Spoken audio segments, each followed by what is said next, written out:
Yo, yo, yo, your boy Purnell Philippe here, guys. We're going to get started real quick. We'll let a couple people get into the room here. I'll run one more intro, get a bit of music going, then we'll get started, guys. Banger show today. Let's go.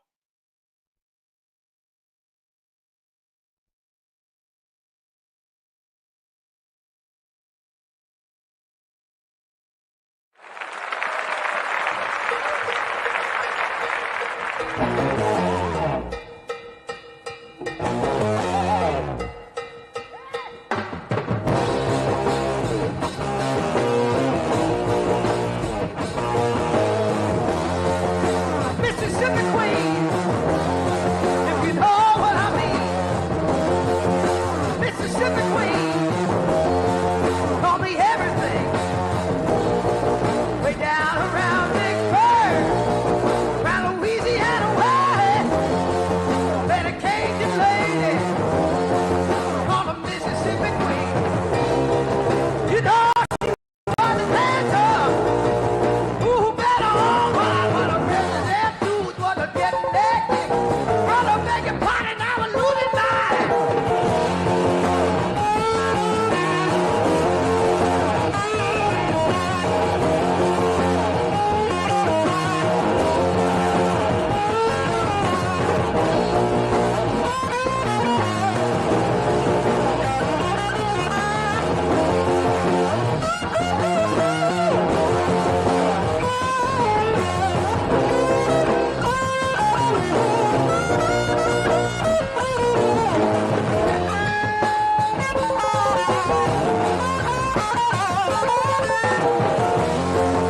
Mississippi Queen, if you know what I mean.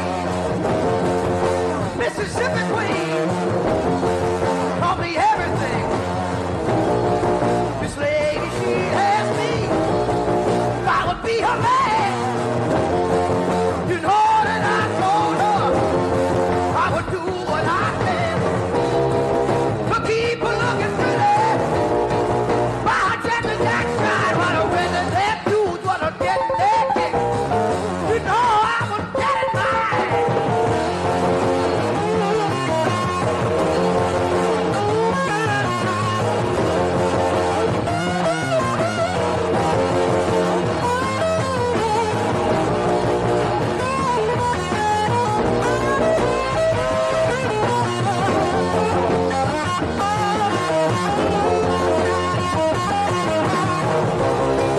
You know she was a dancer.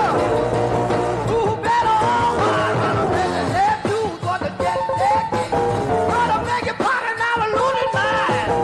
Yeah, yeah, yeah, yeah, yeah, yeah. Yeah, yeah, yeah,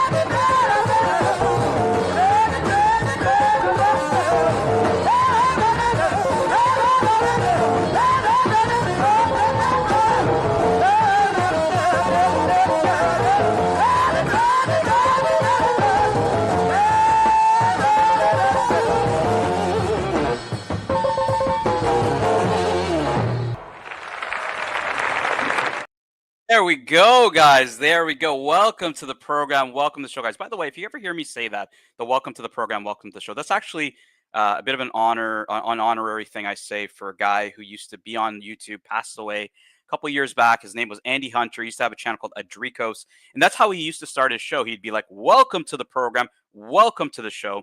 So, wanted to give a bit of a shout out to Adrico. So I always kind of started off keeping his legacy going. Welcome to the program. Welcome to the show, guys. This is the Archie Luxury channel. We are simulcasting with Higgy Baby. He's going to be joining me in a little bit. We're talking watches today. A lot of topics to go through, guys. Your boy Purnell Philippe here. A lot of controversy in the watch YouTube game. Not toxic controversy. We're going to go through some watch beefs, which is honestly, like, I was telling Archie yesterday when I was talking to him on the phone. I was like, this is kind of your core, like, usually your forte, right? When people come out with, topics around Purnell going to the moon and being, investable pieces and what. I mean, this is where Archie calls out the bullshit, right? You guys saw a few days ago when I had him play a video, him and Bark and Jack kind of talk about Bremont, and it highlighted kind of like, Archie's, really kind of realist view on, kind of cutting through the bullshit. And we do have a poll going, guys. I'm going to show you guys a poll here super quick. I'm gonna probably make myself off full screen. I'll pull you show the poll here, guys. 21 votes. We got 34 people in the house. Obviously, people are trickling in. Um, Bit of an impromptu show today. I want to do some watch talk this morning. But I put up a poll saying, do you consider watch dealers to be experts? Because, a lot of watch channels, a lot of channels that people, that are popular these days are, from watch dealers, whether that was, the Timepiece Gentleman and many other channels that are out there that really follow the ins and outs of watch dealing, right? And I think that there are people that like that. They want to kind of see how the sausage is made.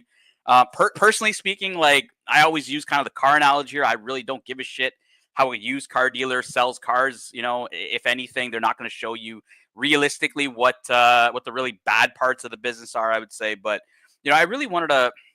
I see a lot of, especially with this whole, back and forth with Federico and he didn't name anybody, but I think it's pretty easy to figure out who he's talking about, being Luxury Bazaar and Roman Sharf.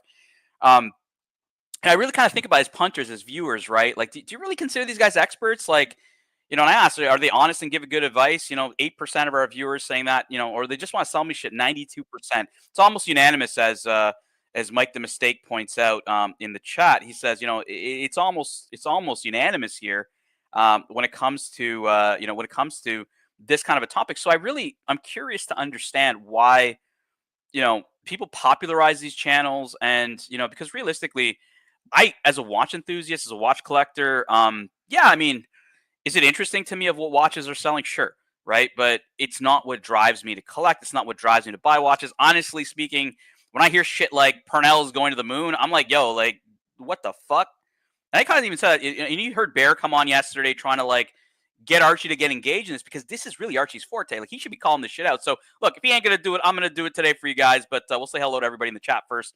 Super quick. We got first in the chat, JB asking if he's banned. He is not banned. I actually wrenched JB. JB and I understand that, like, it's all fun and games, guys. It's Christmas time. We're having a bit of fun. Everybody's welcome here in the Archieverse. If you get banned for whatever reason, I clear that ban list pretty often. I believe that everybody should be here and have a good time. This guy is very under. I don't think a lot of people understand this guy, JDM. So he's like Dirk Diggler. He likes to have fun on all the channels, right? And some people can get a little pissed off by that, but I think that happened on Tim's where Tim like he wrenched him or some shit, thinking he was me. But yeah, we don't do that shit around here, JDM. So we appreciate viewership, whether you super chat or not. We appreciate that from everybody. Yeah, Mike the Mistake poll is quite unanimous. We got Apes in the house, Sam in the house. We got Grant in the house. Nice to see you, Grant. JB's got his wrench now. We got Jeremy Kearney. He's asking me a question. Tan, what's your opinion on Grand Seiko Quartz GMTs? Honestly, I don't mind Grand Seiko Quartz GMTs.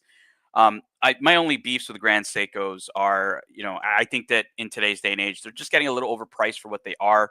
I think Grand Seiko's price increasing, is not really justified. Like, I get it. They were undervalued compared, you kind of get the whole shtick of Grand Seiko, Jeremy Kearney, was like, you're getting Rolex quality for like arguably, half the money, even on the secondary market, or even less.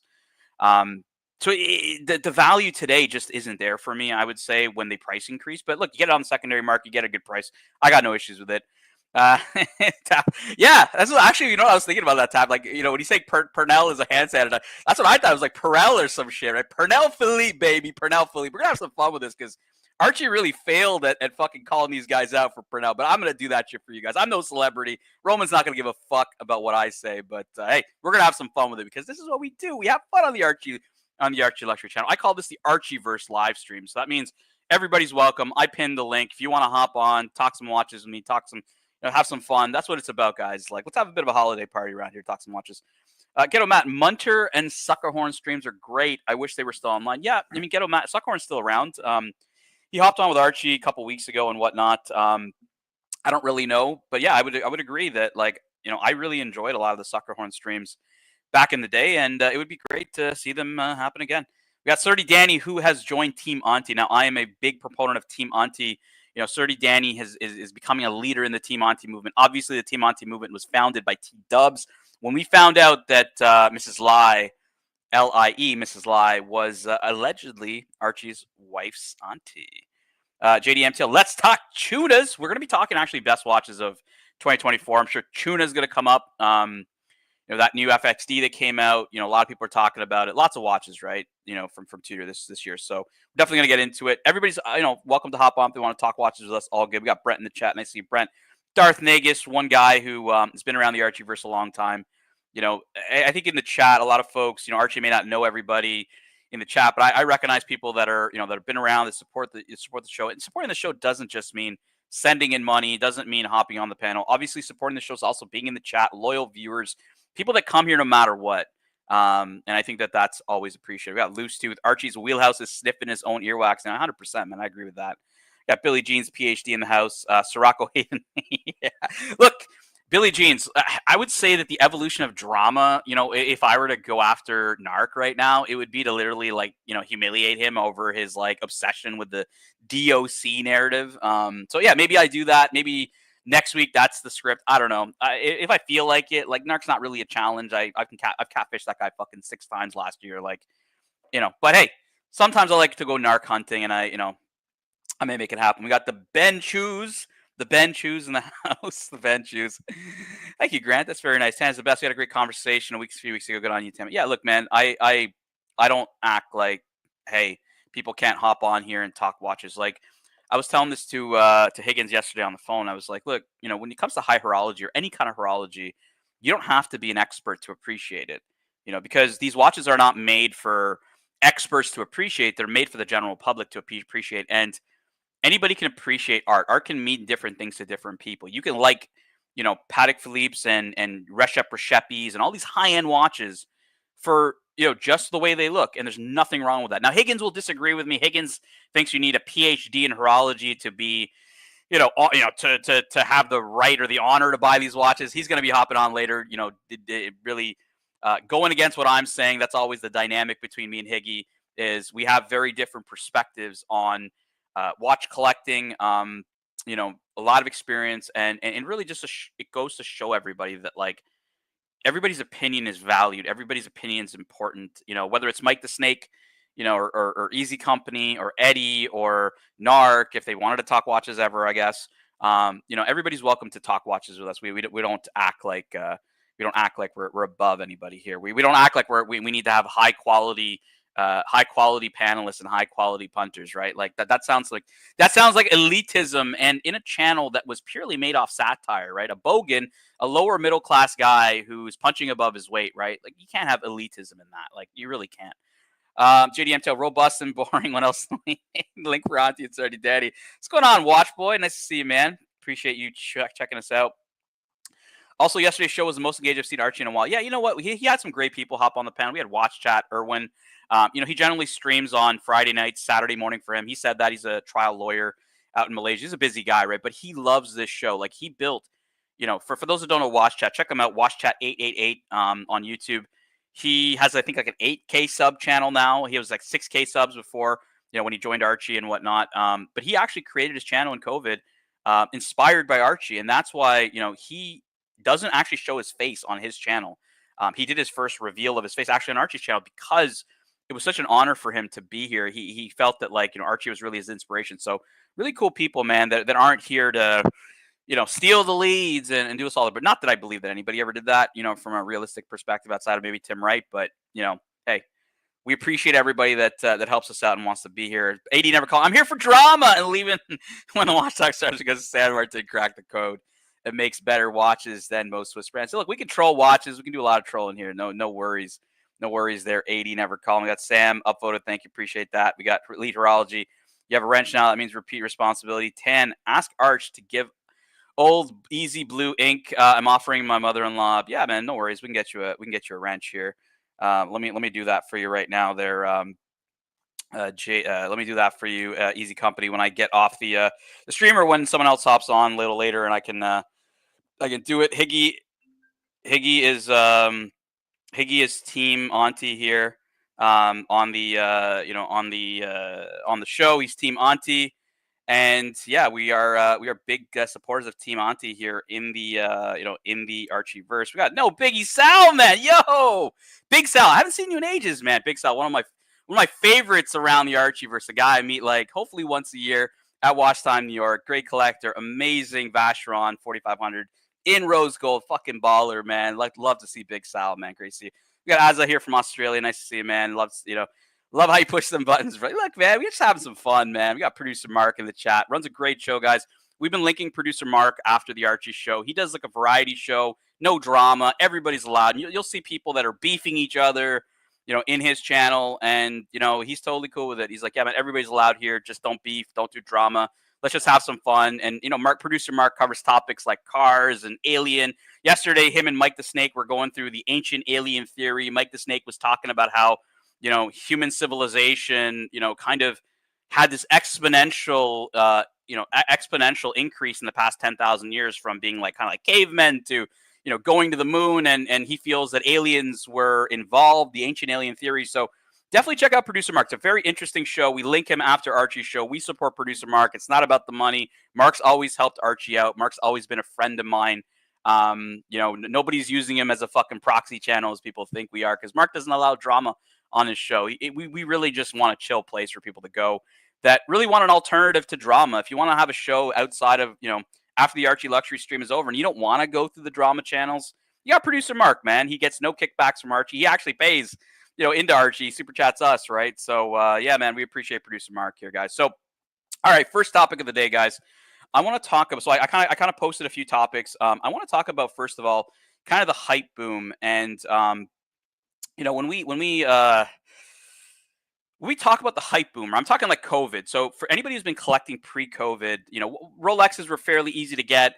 I can remember a time I could walk into my dealer, buy a Submariner, 30% discount. I mean, I'm talking $7,000 Canadian. I could go in cash and buy a Submariner, right? What happened between 2020 and 2022, right? Peak of the market. A lot of people have come into the hobby that either were speculating, investing, all this shit, right? And a lot of traditional watch collectors, watch enthusiasts that had been collecting before, that have, as well as new collectors, have seen certain brands just get out of reach for them. I can remember a time when buying a Rolex wasn't really that difficult. You're maybe spending in the teens if you wanted something that was like kind of their more upper echelon hype pieces. Like, you weren't paying like 4x, 5x. You weren't paying crazy money, right? And there's a lot of detriment, I think people said, that happened during that boom around like watches just getting astronomical and just getting crazy. And I want to talk about one trend that I really think has been great because of the hype boom. And I'll do that here right after the super chat. Producer Mark, let's get these super chats started. Thank you so much, Producer Mark. $2. Look, guys, no need to send money in. I don't do this for money. I do this for the community.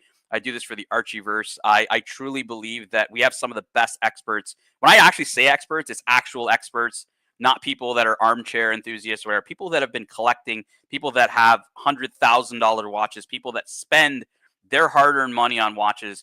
And I believe that they have the best ability to give information, right? Like this guy. Like, if I ever wanted to buy an overseas, right, an overseas Royal Oak, overseas Rose Gold, I would be talking to Biggie Sal. I'd be like, yo, like, you put in your hard-earned money. Like, was it worth it? Or would you buy something else?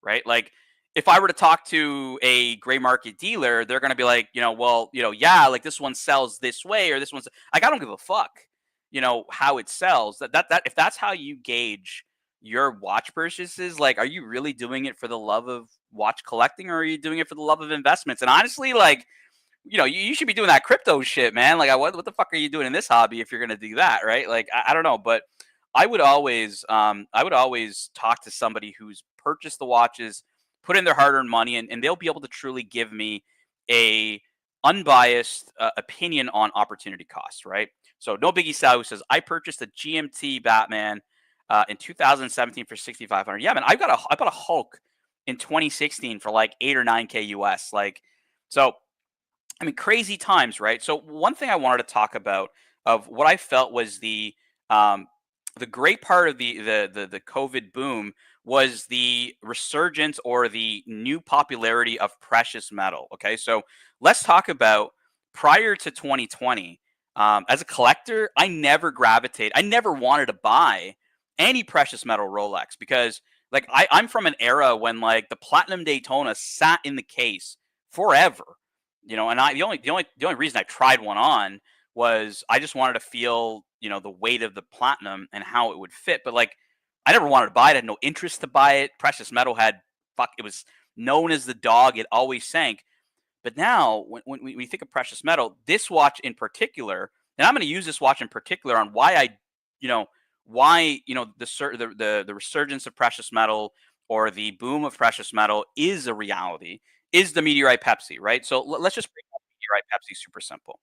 It's a white gold. It's a white gold Rolex. Number one, white gold Rolexes historically have not been popular. They never were popular, right? Everybody was like, "Yo, like, why the fuck am I spending this much money on white gold when nobody knows it's gold? It looks like a steel watch." And at the time when precious metals were sinking, and white gold was some of the softest metals out there, right? And it ain't like this is the first, Pepsi. It ain't. People go, "Oh, Tan, it's because it's a Pepsi. That's why it's hype." Well, hold on, right? The Pepsi originally came out in precious metal. It was not hyped in precious metal before. It wasn't until the steel version on the Jubilee came out that the Pepsi, started to get some. And even then, the white gold version was not popular, right? So why is this watch popular now? Is there any logic behind? People say it's the meteorite dial, right? Well, let me ask you: if you put a meteorite dial on a Datejust, are people going to gravitate to the Datejust? No, I don't think so. I don't think the meteorite Datejust would be popular at all. So what is it, right? It's not the Pepsi. I mean, like I said, Pepsi existed before, the steel one came out. It wasn't popular. Is it the meteorite? I don't think so. I mean, meteorite dial, I honestly personally believe that dial is probably one of the ugliest styles. I don't like this style personally. I like this watch, but I don't like this style. And it's just fascinating to me that this watch is hyped, and purely because at the time of COVID, everything, the rising tide floats all boats. Okay. That is exactly what happened. The rising tide floats all boats. And so a lot of precious metal watches, like, precious metal Daytonas, which were dogs in the past. Precious metal Daytona? Like, what the fuck? You want to buy a precious metal? I'll buy a steel Daytona. I'm not going to buy a precious metal Daytona. Right. But now it's normalized, right? Everybody wants the Oyster Flex, Yachtmaster. Fucking Yachtmaster. Are you kidding me? Like, nobody likes the Yachtmaster, but now the Yachtmaster is cool, right? So rising tide floats all boats, guys. Like, and this is why I said, was there any good that came out of the boom? And for me, it is actually the resurgence of precious metal. This is one of the most interesting things. And this is why I say, guys, on the Archie Luxury channel, we do original content. We don't do content like, what are the 5 biggest myths of watches? Generic bullshit that a lot of other channels do. And that's not a dig at anybody. That's just a generic thing because a lot of people do that. But yeah, I mean, we talk about, topics that are like, I mean, find me somebody else is talking about the resurgence of precious metal due to the boom, right? You're not going to find it, and criticizing one of the most hype watches, right? Like if you were talking to any of these gray market dealers, they'd be licking the fucking nuts of this watch. Like, yeah, you got to get this watch, right? Like it is the hype. You got to get it. It's the one that sells. You got to get it, right? But then I kind of think about it. I'm like, yo, like why? Nobody ever liked this watch before. Like what? And it's just because the rising tide floats all boats. All right, let's get to the chat here. 80 never calling. Bear finally got his meteorite Pepsi. Life is good. Yeah, look, like Bear is a different story. He's a Rolex collector. Marcelo, Rolex collector. Mark Goldberg, Rolex collector. Like, I understand why those guys buy it. But, I mean, Hoff on Smash bought one, at the time. And I don't know if he still has it or whatnot. I mean, Hoff's an AP guy, right? Like, a lot of folks were, precious metal became popular and it became its thing. Mobster, exclusivity, rarity, feeling of importance. Yeah, 100%, man. 100%. Great comments here in the chat. The only downside of precious metal Rolex is Marcelo has one. Look, that's, I think, the one thing a lot of folks don't understand about Marcelo is he actually liked precious metal before it was popular. He was buying the Platinum Daytonas. I think he said he got it in like 2019 or very early on, right? Platinum Daytona, Meteorite Pepsi, all that stuff, right? Like he bought those when they weren't popular. And they were sitting in the cases all the fucking time. I actually had a great debate with a collector the other day, and I said, when we talk about the demand for Rolex, and I said, look, like I will call it artificial in the sense that like let's just do a hypothetical. Let's assume that Rolex told their ADs, look, it's first come first serve on all of our watches. You are not allowed to use other watches to, sell watches, basically. You can't make people buy stuff. If Rolex just said, look, you can buy whatever you want, you can walk into any AD and you can get whatever you want, right? I asked the collector, I said, if you tell me that the demand is so fucking high, do you truly believe that AD would sell out all their watches if a customer could literally buy what they wanted? And the answer was no, right? Today they sell out because they force you to buy shit that you don't want, creating this artificial scarcity when they got all these fucking, steel sports in the back, right? Like if they put them all in the front and you were able to buy them, people would just buy out that stock. I believe that there is no scarcity of demand for steel sports Rolex and the hype pieces, but I think that the rest of the pieces would just fucking sit, and that is the true story, right? That is truly what is happening in this market.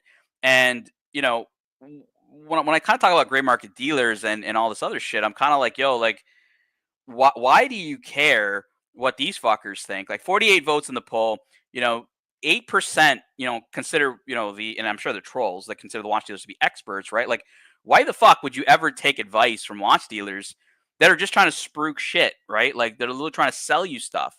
The one watch dealer I do actually appreciate is Tim Mosso. I think he always talks positively about every watch, right? Like he doesn't talk negatively, and some people may not like that. They kind of want a bit of critique. They feel an unbiased opinion, and a hobbyist like me or a hobbyist like Iggy or other people that hop on here, we like to just critique stuff because we're hobbyists. We like what we like, and we don't really care if we say something wrong. Now, if you got it in stock, if you're a dealer, if you're a marketer, yeah, you're never going to really talk bad about it, and therefore it's difficult to trust all gray market. But I think Tim also does a good job at really just talking about the features of the watch and letting you make your own decision on whether you like it or not.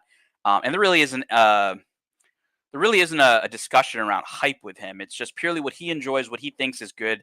I've always found I've always respected Tim Mosso for that.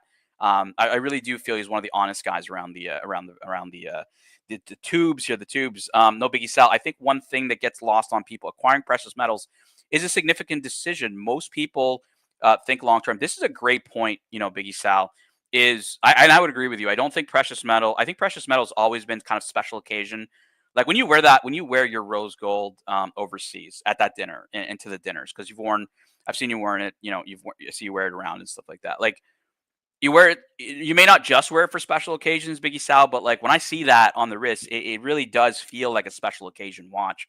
And so it's definitely not about quick flips. It's not about that. I think if you do that, it's going to be difficult to do it. What's going on, Lux? Nice to see you, man. Yeah, I just think it can be special occasion, and it can be that way. Oops, sorry, man. I removed you. I added you and I removed you. Hey. What is going on? Not much, man. Not much. I'm just pulling up some comments. Agree, Tam, but if I only listened to Tim Mosso, I would own everything. Thanks to Archie, I own a Rolex. What do you think here, Higgy baby? Do you consider watch dealers to be experts? What did you vote? I think you're part of that 8% that says you trust them. No. I only trust myself, and that is even tricky.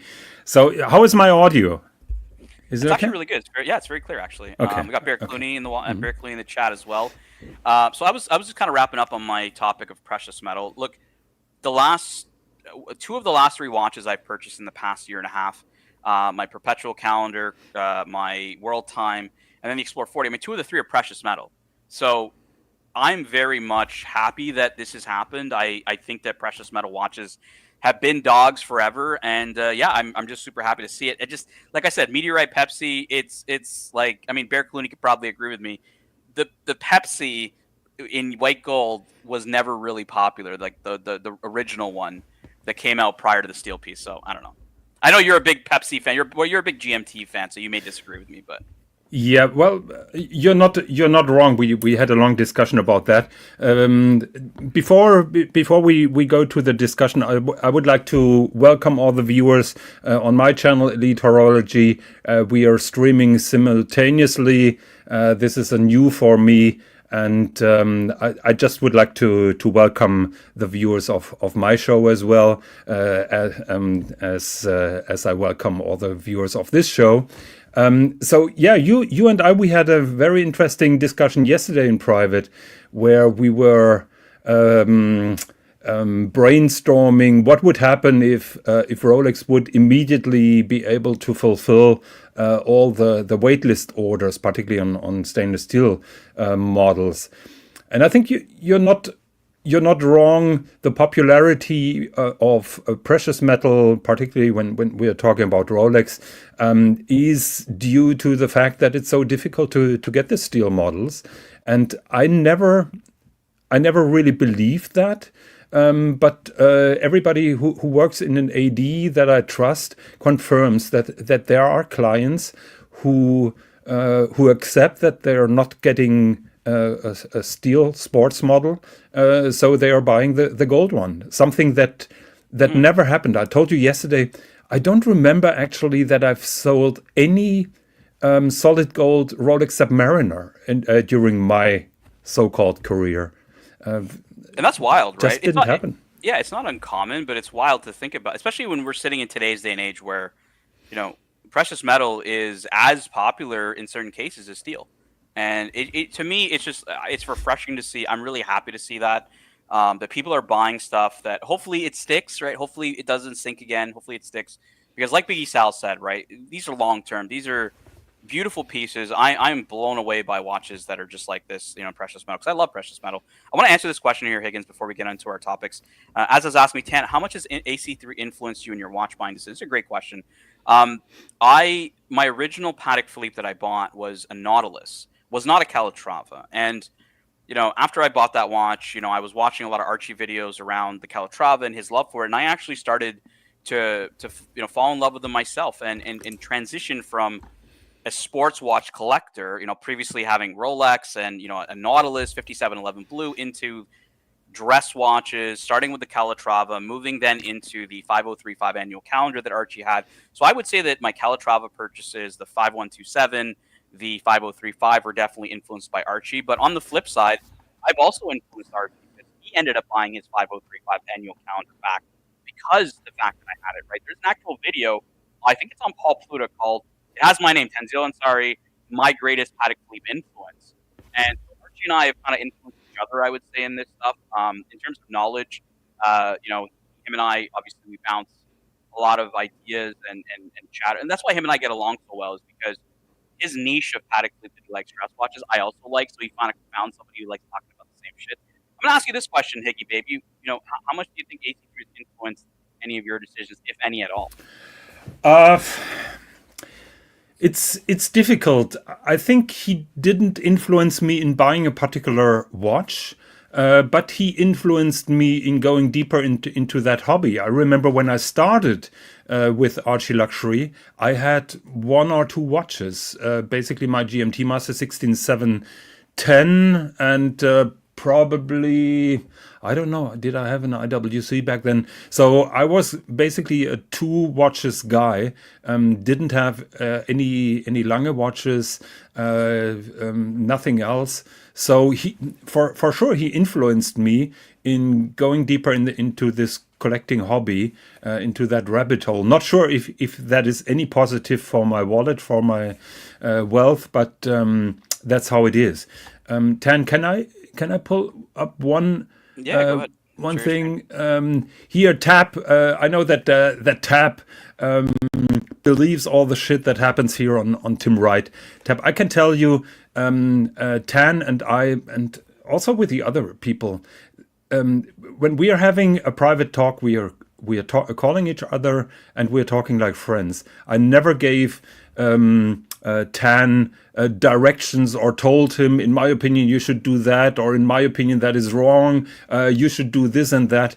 If Tan is asking me, I'm giving him my opinion, just like a friend. But we're not spinning strategies or business decisions or anything. I'll be honest with you. I've been trying to buy his Lange 1 Moonface forever, and he refuses to sell it to me. Simply because of the fact that, like, he's like, look, man, I've just, I've been burned for doing, having a lot of friends and smooth transactions in the past. So exactly, yes. Yeah, look, hey, it's great to have him here. We got a great supporter here in the chat. We got Muhammad Ali, who's a good friend of both of ours. We met him in London this year. And yeah, just a great guy. I know he's after an Aquanaut at the AD. When we were at the Rare Handcraft exhibition in the London Salon, Higgins, you went straight to the director of the London Salon. You brought him over and introduced him and said, hey, look, we're watch collectors. This guy's wearing a World Time. I'm wearing a World Time. Like, I think Muhammad Ali might have been wearing the Overseas at the time, like, and built that great relationship for him, right? So great guy. And he says, you would have been a god to me wearing the 5711 Blue. And honestly, Muhammad Ali, great watch. I really enjoyed it at the time, but I would say that I've kind of expanded my horizons into complicated dress pieces, stuff that I find very, very interesting. Why I like, talking to Higgins, why I like talking to Swiss, why I like talking to Whole Milk and George Varghese and a lot of these guys that, Russ 996, like that frequent the Elite Horology channel as well, because it's pieces that, and I kind of told this to Higgins yesterday in our phone call. I said, at one point in time in my life, everybody kind of thinks, it's funny. JB's like 10, the trust fund baby, right? Like there's a point in my life when, I had Rolexes, like a simple date just, and I dreamed of having Patek Philippe's. I could not afford them at the time.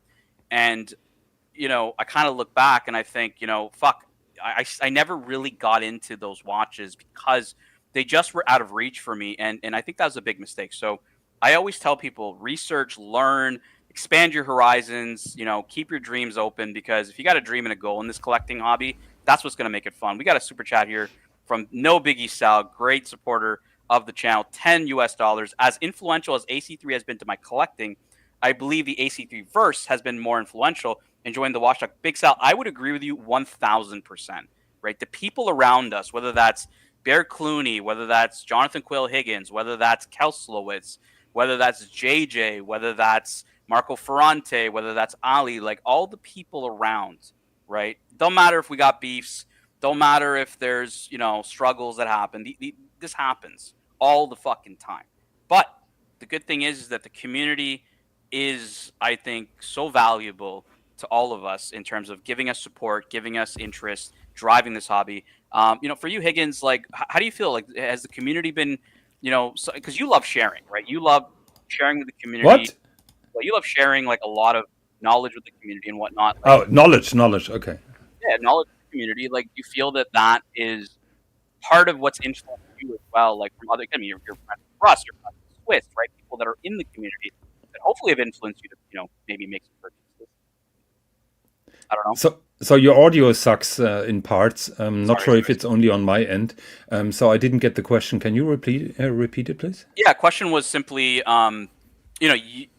people around the Archieverse, whether that's just regular folks, have they influenced you in helping you in the hobby? Right, I'm talking like Swiss, I'm talking Russ, all these guys. What do you think? Yeah, definitely. I mean, the discussions with Swiss actually opened my mind to a totally new world, because he and I, he was more advanced because he's in Geneva, and he always had a love for independence, and that is how we discovered our mutual love for independence. And I keep on saying that. I remember when my first time in Basel, I remember Sven Andersen standing on a table there, no promo material, no showcase, no watches. He was just there waiting for other people to talk to him, and I really felt bad for him, because nobody was really interested in independence. Now you were saying that recent hype pushed precious metal watches, particularly Rolex watches, which is absolutely correct. But I love that this entire COVID situation and that hype gave focus to so many great independents. Not all of them will survive. Not all of them are great. But for example, in my opinion, Purnell is kind of questionable. I'm not sure if that business model. We're going to transition to Purnell. I just want to answer a few questions here for the chat. Yep. And then we'll get into the Purnell conversation, because that's going to be our first topic today. So Rich Mitch is asking, I can give this answer to Rich Mitch because I have owned both of these watches. Rich Mitch, should I swap my Explorer 40 for Explorer 39? Absolutely not. And I'll tell you, Rich Mitch, the Explorer 40, even though it fits smaller, it fits like a 39, it's better proportioned than the 39. I had the 39. I always thought it had weird proportions. It looked small. It fit. Like, you want it to feel a little bit bigger, and it just didn't for me. Proportions of the 40 are better. Stick to the 40. Do not trade that out. And one more before we get into Purnell here. We got JBJB, €2.49. Higgy maybe do. Appreciate you, JBJB. I have no idea what he's talking about, but JBJB is always right. Look, JB has always enjoyed, the watch talk. He enjoys the community. He likes to have a laugh. He likes to troll, right? And I think a lot of people just need to understand that it's a lot of fun, right? Like he comes from, a ball busting background, like I do, and we just have a bit of fun with it. So Easy Company says, sorry, Tan, there is no community. Individuals looking after themselves made no community at all. Easy Company, I recommend going to one of those meetups that happen. And you will see that there is a community. There is a community aside of the toxicity that you see sometimes. Tan keeps on telling them all the time. No, Dodger actually as well.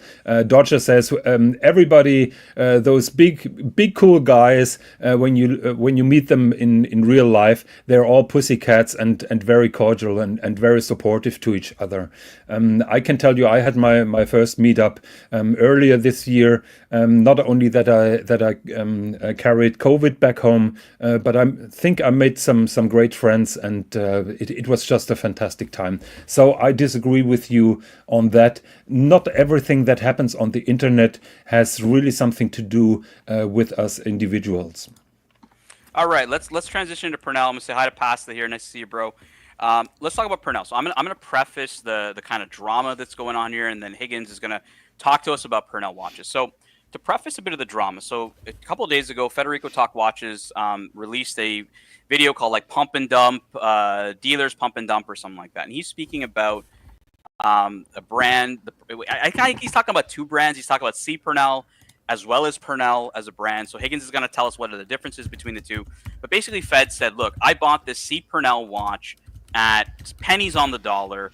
He said the watch's retail is $250. He bought it for $50. And he didn't name the dealer, but he's like, you can figure it out. And all of us know he's talking about Luxury Bazaar, where he says, well, these guys are spruiking Purnell watches for hundreds of thousands of dollars when I bought it on pennies on the dollar. And therefore, he feels that they're, and again, I don't really see a problem with that. That's kind of how business works. Like, no dealer is buying your Patek Philippe for $50,000 and selling it for $50,500. They're making a decent margin. They're not making fucking peanuts on it. But basically, he calls Luxury Bazaar out for overhyping these watches, and and I guess the comment that he said from Luxury Bazaar was that these have investment quality, or they're like investment grade quality watches. So that is kind of the lay of the land of what happened between the two. Now, Higgins, you're going to talk to us, I think, to start off with, the Purnell watch, like C Purnell versus Purnell. Why don't we start there? So the company was founded in 1980 by a guy called Cecil Purnell. And he made some interesting watches. He used the tourbillon that has been invented by Breguet, and the company was then passed over to his grandson Jonathan Purnell. Now, Jonathan Purnell was not that successful. I think the company was almost dormant when Jonathan Purnell took the company over. Probably it was Phoenix there for the first time. He failed in 2009, and then so Jonathan Purnell he launched C Purnell SA in Switzerland. Now, 2010, the company changed their owners, and they are now called Purnell. So technically, Purnell has nothing to do with C Purnell and Cecil Purnell. And quite interesting, their headline, when you Google for Purnell watches... Can I just stop you right there and just ask you one question? Yes. By that same logic, does A. Lange and Söhne have nothing to do with A. Lange and Söhne from the past? No, because Lange was robbed by the Russians after World War II. Conspiracy theories. That is not conspiracy. That happened. I think it's the same thing. Fucking Lange, the Phoenix brand, guys. Basically, nothing. You're not knowing your elbow from the ass. You're comparing apples with tomatoes. Pulling your ass out. Walter Lange owned the company, and he got it back. And together with the help of VDO, they restarted the company. It was in shambles. Lange actually produced watches in those times before the fall down of the wall, but not under the Lange name. It was a big conglomerate of the Glashütte watchmakers. So yes, you could say that Lange is Phoenix. I disagree because I'm emotionally attached because Walter Lange got robbed of his company. So if you're getting robbed of your bloody ugly Explorer watch and you get it back one day, it was always your watch, no matter in which hands it was. And that is my point, that Lange is not a Phoenix brand. It belonged to Walter Lange, it was stolen, it was given back to him, and that is where the difference is. So we see a transition from C. Purnell to Purnell, and you said basically they're not the same company. No, totally not. Okay. Totally not. And if you Google for Purnell watches, they have a headline. One second, I'm googling it now because that is what I liked. If you Google Purnell watches, it says Purnell more future than past. So basically, they're doing the same, just like Patek. You remember those discussions with the CEO of Patek, and everybody is asking him, "What do you do with the old Patek and Patek?" And he says, "Nothing. We just took the name because it sounded good, and we're making our own thing." Yeah, and you know what?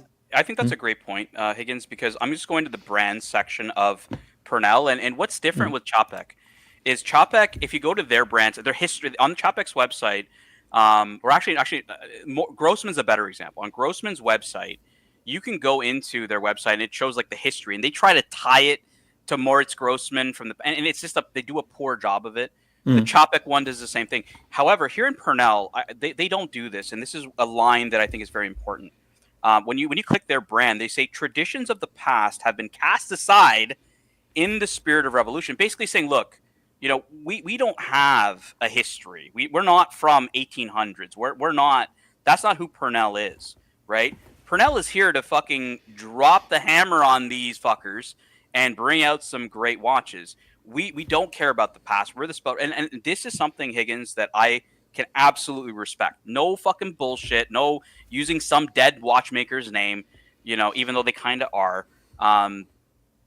Like, to me, it's being honest, and I like that about this brand. So you say Lange is dishonest about their past? I didn't say that Lange was dishonest. I think Lange, you know, because of the family connection, I will give you that. I would agree with you on that.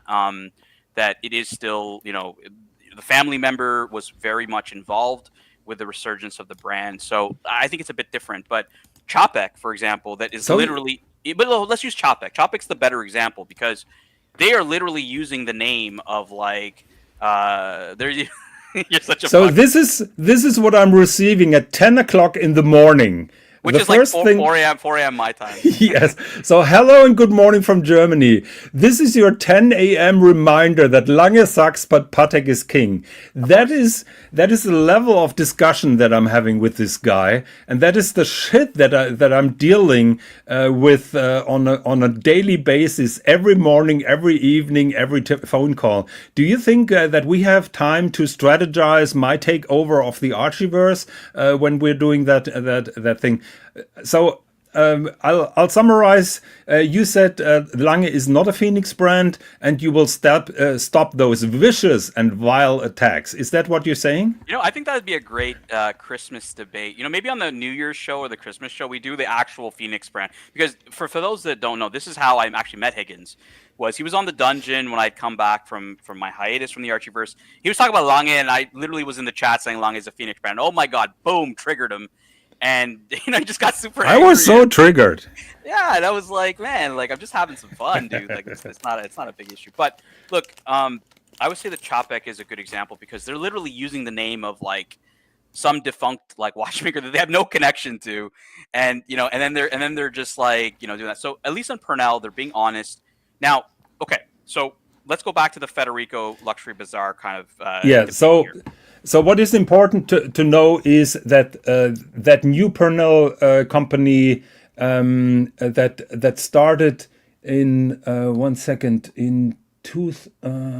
2019 actually they started, has nothing to do with the previous Cecil Purnell company, and the main difference that you see, the recent Purnell company has that three-dimensional tourbillon, and that is not a coincidence, because one of the two founders of Purnell, that we know today is the guy who constructed the gyro tourbillon for JLC, and at one point left to make his own thing. And basically, he took that knowledge then over to Purnell. So the recent Purnell company you can identify at the moment by that gyro tourbillon, which is highly complex, very expensive. Federico bought one from 2010 probably from the old Purnell company, 2 tourbillons but not 3-dimensional, and he bought it for 50,000, and he said, yeah, maybe I'm not a greedy guy, I'm selling it for 65. But look at Luxury Bazaar, and they're having Purnell watches, and they're starting at 350,000. You can pull that up, by the way. I think they have 2 or 3 Purnell watches, and they're greedy. They probably bought it for the same rate, just like me, and they're selling them overpriced, and they pump and dump, not knowing or not keeping in mind that those are basically 2 different watches from 2 different eras. Now he bought one from the old defunct company, so it's not surprising that he got a really fantastic deal, and probably they were selling for cents at the dollar. Roman was buying from the recent, from the present collection, so I doubt that he got 80% off or 90% off, just like Federico did with his watches. So again, we're talking about 2 Purnells, which are totally different.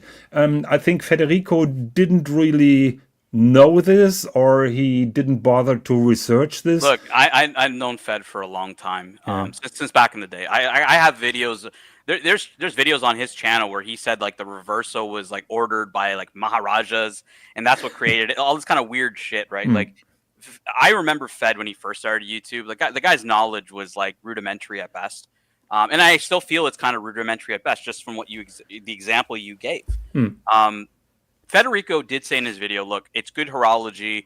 I think we can all agree that this is good horology. They're good watchmaking. There's nothing bad about it. His biggest gripe was, well, I got them on pennies on the dollar, and they got them on pennies on the dollar. Yeah, and they're greedy. They're greedy, right? So you just kind of expose the fact that he just doesn't know that they're 2 different brands. However, one of the big part of his argument was that Luxury Bazaar has been spruiking that these are, they're going to hold their value, right? Good for value retention. Now, what do you think about that, Higgins? Because that's a big one that nobody's talking about. I didn't like the point that Adrian made, where he said it may be the next Richard Mille. I think he said it like that. And that is where I take offense. I think that is a far stretch from a startup company. Yes, that gyro tourbillon is fantastic, and it looks fantastic, and it's great watchmaking. But to compare it to Richard Mille, particularly when he also said it may retain some value, something he said about value retention in that sentence. I don't remember it at all. But he made the point it may skyrocket just like Richard Mille. Yes, it may be, but I highly doubt that. Yeah, I mean, aliens may show up tomorrow too, Adrian. Exactly. Like, what the fuck are you talking about? Like, I'm gonna be, look, a lot of people are being politically correct here. Archie didn't really engage on this. I'm gonna fucking say it, how it is. These watches are not good for value retention. I don't believe these watches are gonna hold value. I think these watches, if you buy them, it's gonna be very difficult for you to sell. And what does that mean, right? That means one of 2 things. Either you have to find the right buyer, and that may take you a fucking long time, because old Purnell ain't exactly a brand name right now. Maybe we're going to make it a brand name, because often enough, like when I do streams, people end up buying some 5212s, but Purnell Philippe is here to spruik the brand a bit. Now, look, good watchmaker. I think one of the main problems is really that name. To me, it sounded like a sanitizer, and apparently to the Americans sounds like a sanitizer, because they have something like Purnell, I think. So I think that the problem with that watch brand starts really with the name. Well, that's the thing, right? There is no name. This is the thing of why it's like anybody who is talking to Adrian, or talking to any of these guys should be questioning. And this is why I put up this poll. Like, do you call these guys experts? Like, because I don't think they're fucking experts. I think this guy is a speculator, just fucking making up shit. Because, like, okay, what is the evidence that this watch would have any opportunity to become the next fucking Richard Mille? Just because you're fucking spruiking it? You're like, what, like a fucking 70,000 sub or 100,000 sub channel? on YouTube, like that does not reflect anything on the industry. Most people that buy Richard Milles ain't probably even watch collectors. So old Purnell, Higgy, I don't see it. How is this going to go up? You tell me how this is going up in value, or even keeping its value. I don't disagree with you at all, and I think look, the watch market is fiked at the moment. I think Roman admitted it that he had to lay off staff, so his business is not going that well.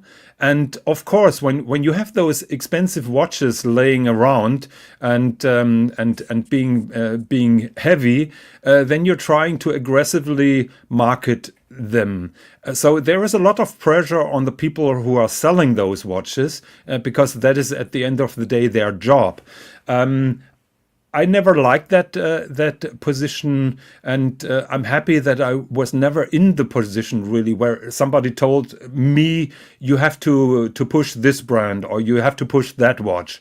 I was always free with my recommendations to my clients. I never worked on commission, by the way, but times have gone tough, and I don't envy those people who are responsible now to find an argument for a client to sell those watches. It's a fine line, but I think Adrian overstepped that line. I just think it's arrogant. I think that they're overplaying their hand. Like Luxury Bazaar is acting like they're fucking Govberg, right? Because people could argue that Govberg did the same thing with FP Journe. They were buying all the stock and then they were pumping up the price and then dumping them, right? People say that about Govberg, right? But Govberg and Luxury Bazaar, two different, very, very different. Yeah, and FP Journe and Purnell are two different horses. Two fucking very different things. But people that are new to watch collecting, people are new to the hobby, people that are liking watching these things because of the lifestyle. They like, the hoodies he's wearing or the sneakers he's wearing. They like the lifestyle aspect of it. It makes watch collecting a little cooler, right? Than a stuffy guy in a suit. Like, it's a bit cooler. However, the danger behind this is believing shit like Purnell is ever gonna hold good value. Like, what evidence is ever? Like, any watch collector who's had any experience could be like, "Yo, I've never heard of this brand."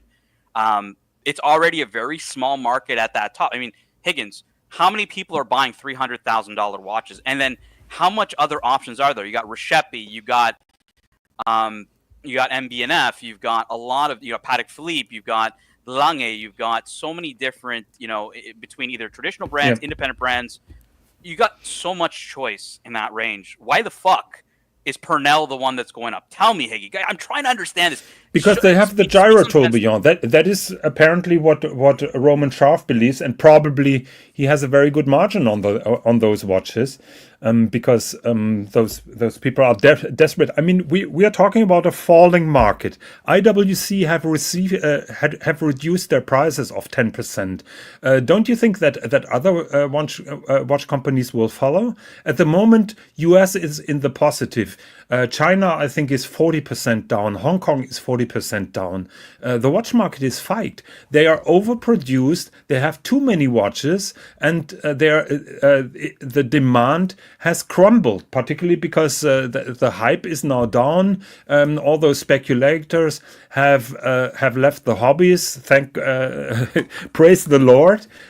So everything has gone back to normal. But those Purnell watches are a sign or a thing of the hype, where all the big brands, where all the small independent brands shot up with their independent stuff and charged 400,000, 500. I think the normal retail price is even higher, 500,000 or 600,000.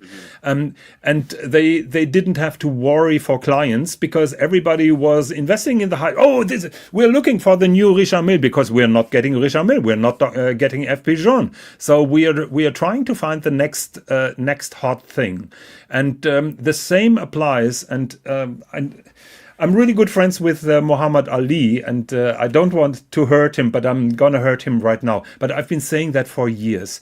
The fact that the overseas is so popular at the moment has only something to do with the Nautilus being not accessible and the Royal Oak not accessible. the overseas was never a really high in demand watch, and people move then to the next thing when they can't get the hyped watches. That happened with the overseas, and that also happened with precious metal Rolex watches. You made the point earlier. I mean, when there are clients who are not getting. You remember the discussion that we have with the Daytona. People cannot get a steel Daytona, so prices were 35, 40,000 US dollars. So, and correctly, people were then asking, why am I not buying a white gold Daytona on the Oyster Flex, which is basically the same watch in a more precious metal for less of the price of a steel Daytona on the gray market. So people are moving to other alloys, and Purnell is something, a creation out of that hype. If based on today's market, I doubt that they would have released those watches. To kind of give this in conclusion here, because we got another segment coming up on different watches for 2024. J. Gray Sweater says it correct.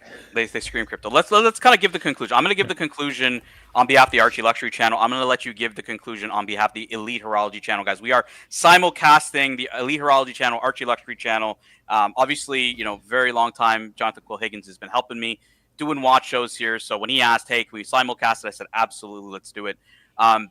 So kind of a conclusion from the Archie Luxury channel. I don't believe Federico was right, because of his just inability to understand, see Purnell from Purnell and just making that big grave mistake right at the start. And I also don't believe the Luxury Bazaar is right here. Like they clap back at Fed saying, "Oh, you got the wrong watch." I think anybody, who thinks that this watch has any chance of value retention or going up, needs to really rethink, how they're going to spend their money, because he needs a sanity check. Exactly. From the Archie Luxury channel, we call out the bullshit here, guys. Both of these fuckers, in our opinion, just got it wrong. That's why, I put up the poll today, and I said, guys, we have 68 votes in the poll. Definitely get your votes in here. Sorry, 72 votes, 61 people watching. Do you consider watch dealers to be experts? Only 14% say they are honest and give good advice. I think both of these two channels gave bad advice. We brought we the people, guys. We the buyers. We the customers. I'm a watch enthusiast. I'm a watch collector. I make no money off of this shit. I lose money off of this shit. And I will agree with the 86% of our crowd in Archie Luxury who say, these watch dealers just want to sell us shit, guys. And honestly, don't. And the pressure is on them. I mean, they are sitting on millions of inventory that they paid too much. Yeah, just don't fall for it, guys. Don't fall for it. So that's my viewpoint. That's how I conclude for the Archie Luxury channel. I don't know, Higgins, if you want to add for the Elite Horology channel, or if you want to disagree, let me know. I would make that point a little bit more sophisticated by saying both are wrong. I agree with you. I think the similarity or the connection made to Richard Mille is a far stretch, and it's not going to happen that those will really explode in value. So that is how I would call it. And look, before I move on, I do want to say, these businesses have absolutely every right to buy low, sell high. We respect, these businesses making their money. These two are honest businesses in that sense. And, they're just trying to make a buck, right? They're just trying to make a living. We got nothing against that. As consumers, we're going to tell our friends that, hey, look, it's probably not a good idea if value retention is what you're seeking. If you're seeking great horology, I think both Higgins and I will agree these are great watches. Go buy them from Luxury Bazaar. Go buy them from Federico if you love the horology. If you're looking for an investment, do not buy it. In my opinion, I believe Higgins is saying the same. And and I believe, I mean, people who are buying that should be experienced. So we got rid of all the flippers and the hype people. So people should really know what they're doing.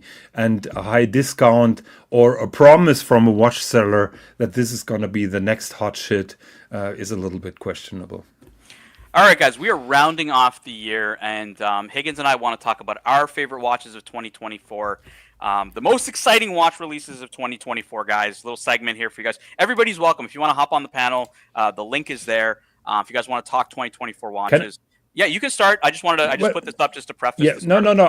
thing. I wanted to just give a passing comment, and I really hope that those people are watching on Elite Horology. I gave them my channel name, and I gained some new subscribers. So my highlight for this year was the GPHG.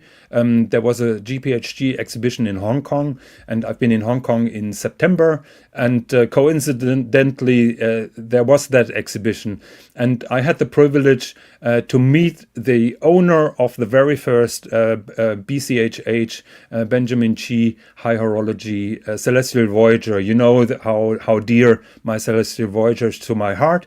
I met the owner of the very first one, and I met some amazing collectors. I remember one guy, he had a Lange One moon phase white gold, and his wife had the Lange One with the aventurine dial, and they've been very interested in Benjamin Chi's watches.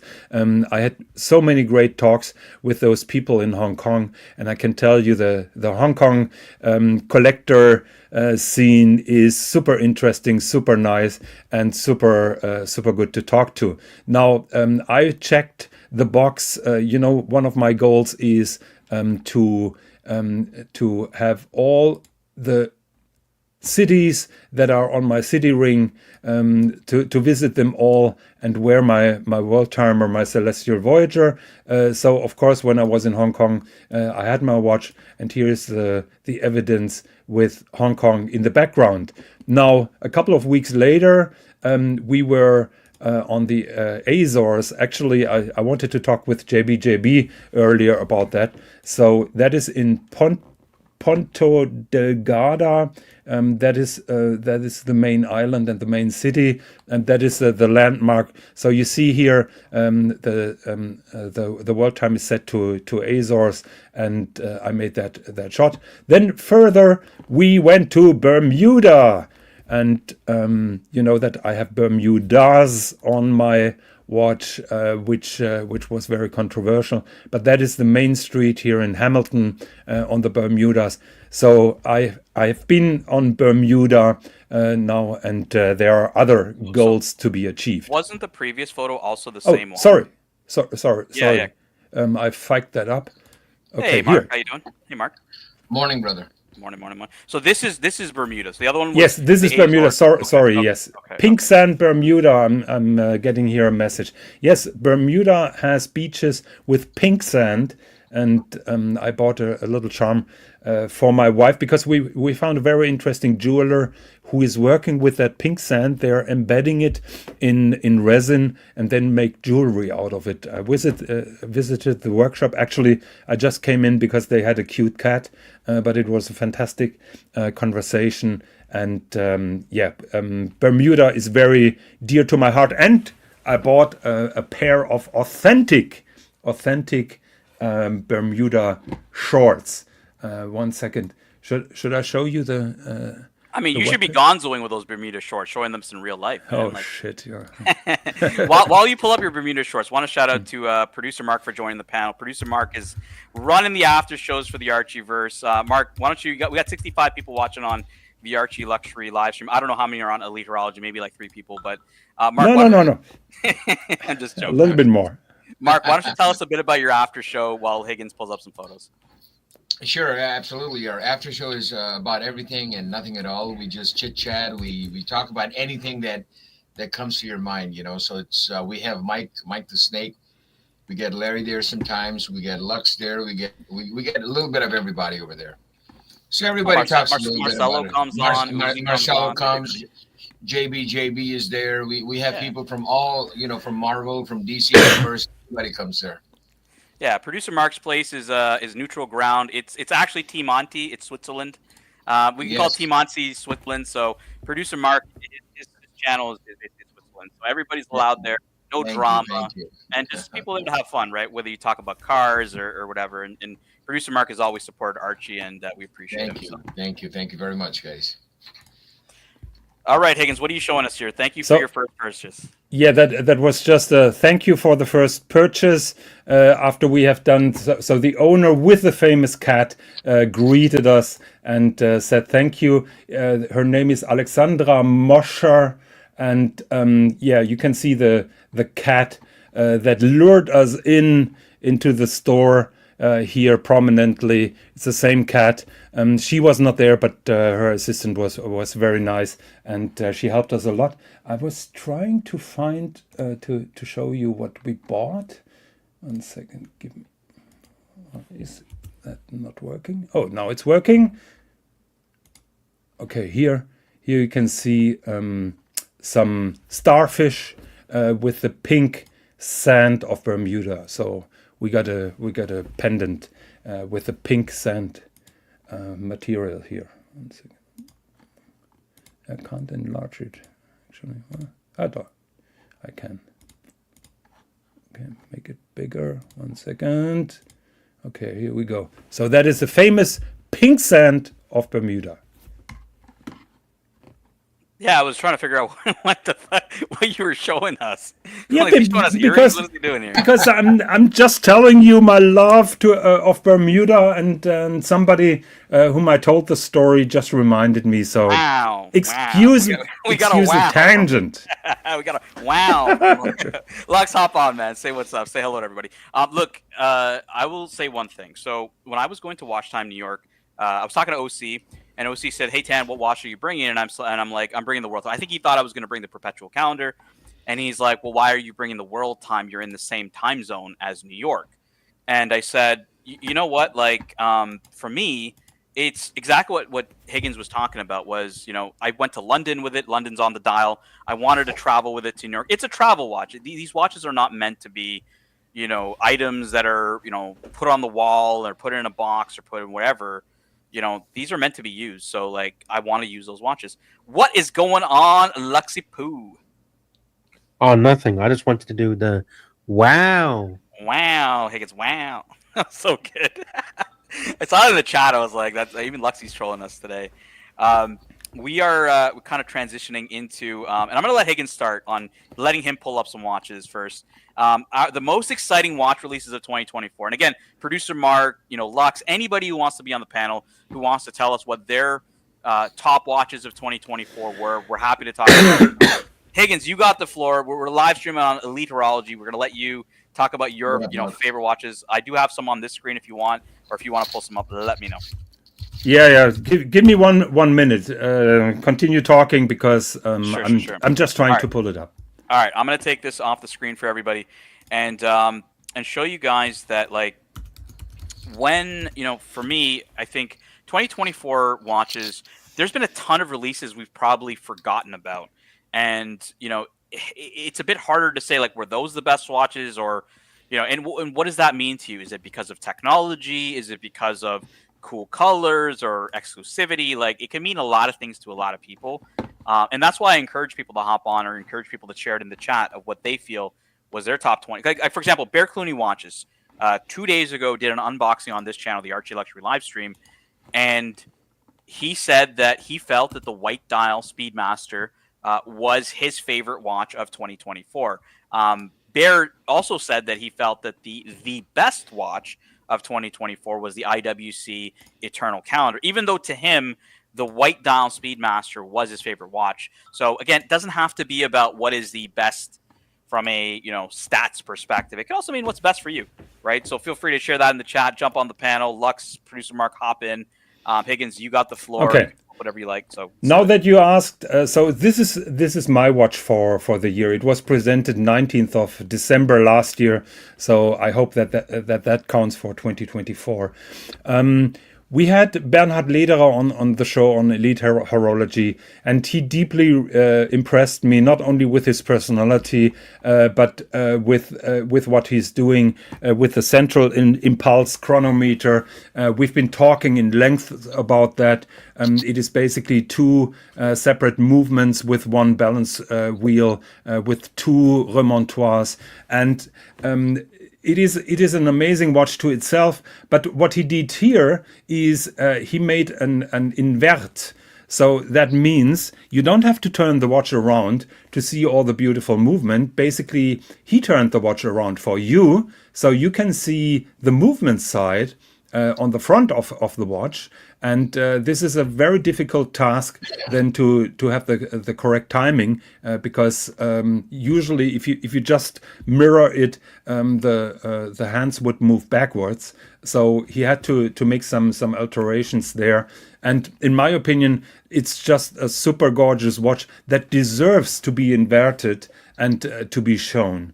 So to me, that is the watch 2024. It impressed me so much, and we've seen a lot of inverted watches this year coming from other brands. I remember we had an AP and from other manufacturers. So I think those inverted watches are really something really nice. So my kudos. My favorite is Bernhard Lederer's CIC Inverto.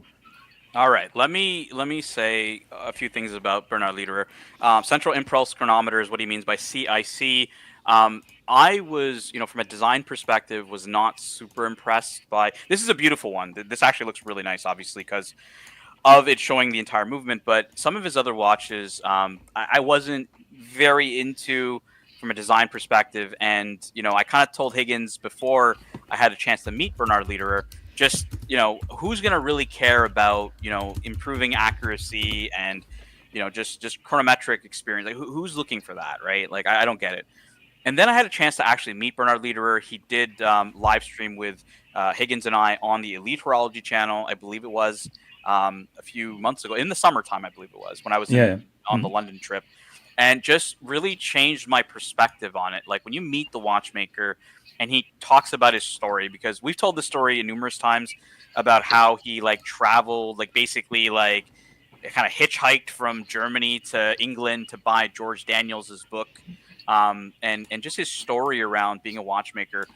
And it really changed my perspective of what he's doing with this brand. Actually happened, because look, if you see this watch, right, it's not really, when you look at this and you don't know anything about it, do you like it? I don't think you were shitting on the design. You said, can't he afford a good designer? Well, exactly. And OC was saying the same thing. It was me, you, and OC on the panel. Then I think, we met the guy, and, when he talked about why he was creating watches and his purpose and his goals, completely changed it. 180. I really like this manufacturer. Hopefully we can do a show with Bernhard Lederer again in 2025. He's such a nice guy, and I'm sure he'll hop on and do some talk with us. Definitely, we are working on it.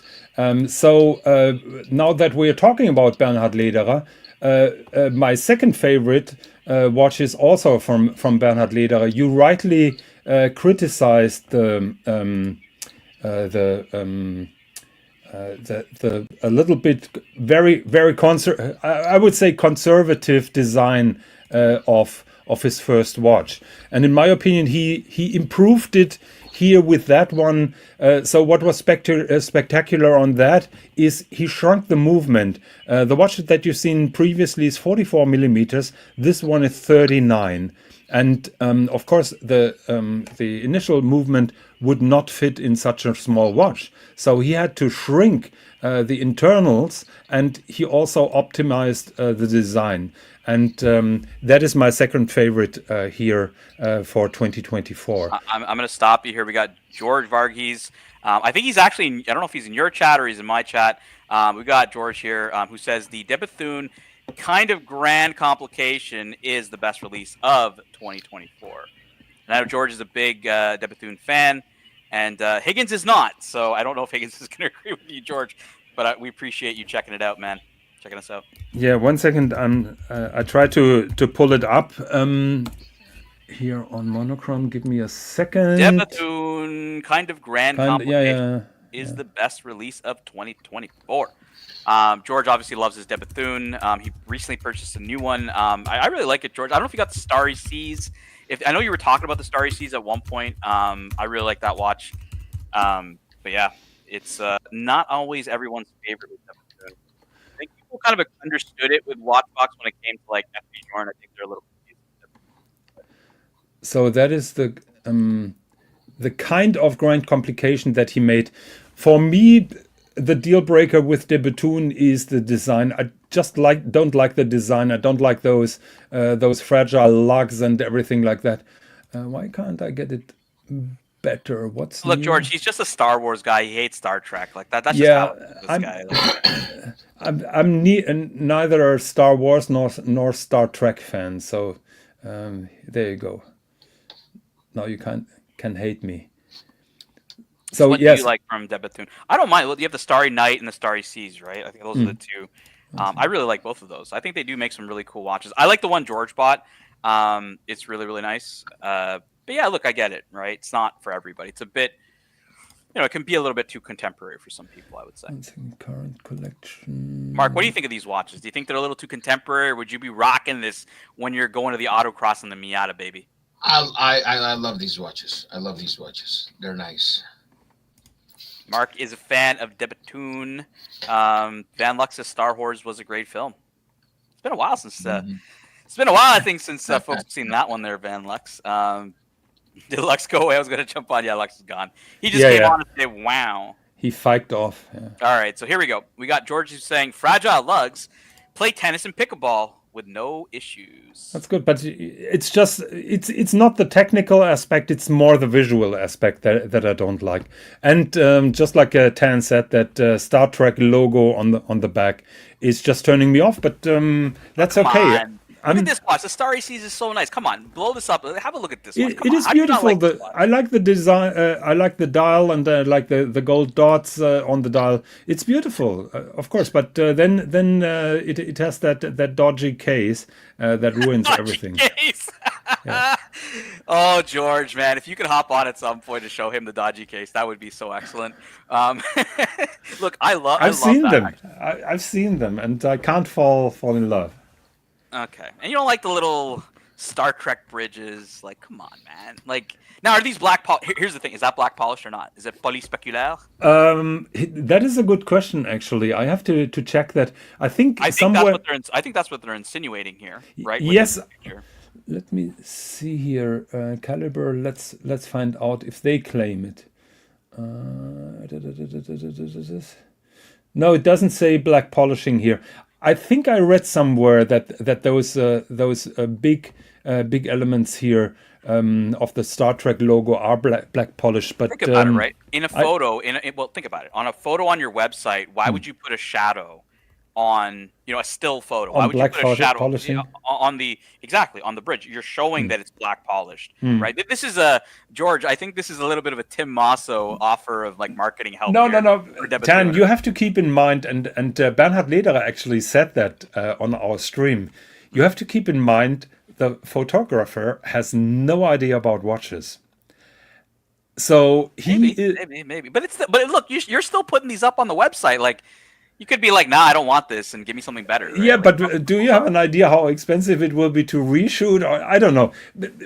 We don't know if it's black polished or not. I think you have a point. My counterpoint is those photographers know shit, and probably the guy who was working with Photoshop was making a mistake. Maybe it's not black polished. I don't know. Look, I think it's a cool design. I think it's a cool watch. But George says for him, De Bethune kind of grand complication is the best watch of 2024. Now, why don't we get back to yours, Higgy baby? Well, what's your next best watch of 2024? The next one would be Gröbel Forcé, the smaller size as well. I think that it's very interesting that everybody now. One second. While I'm speaking. Yeah, I'll take over. So look, everybody knows that Higgy loves Gröbel Forcé. Like everybody, Forcé. Yeah, everybody knows your love for Gröbel Forcé. I had the chance to check out Gröbel Forcé at Watch Time New York. There are people at the booth were a little shy about the live streaming and whatnot, but I got to try on their convex pieces, and they were pretty cool. I like them. Very light on the wrist, beautiful design. Look, curvature obviously on the crystal and the case and stuff. So very, very interesting design. Very creative, very good looking. Because you can make you saw some of those Lederer watches, right?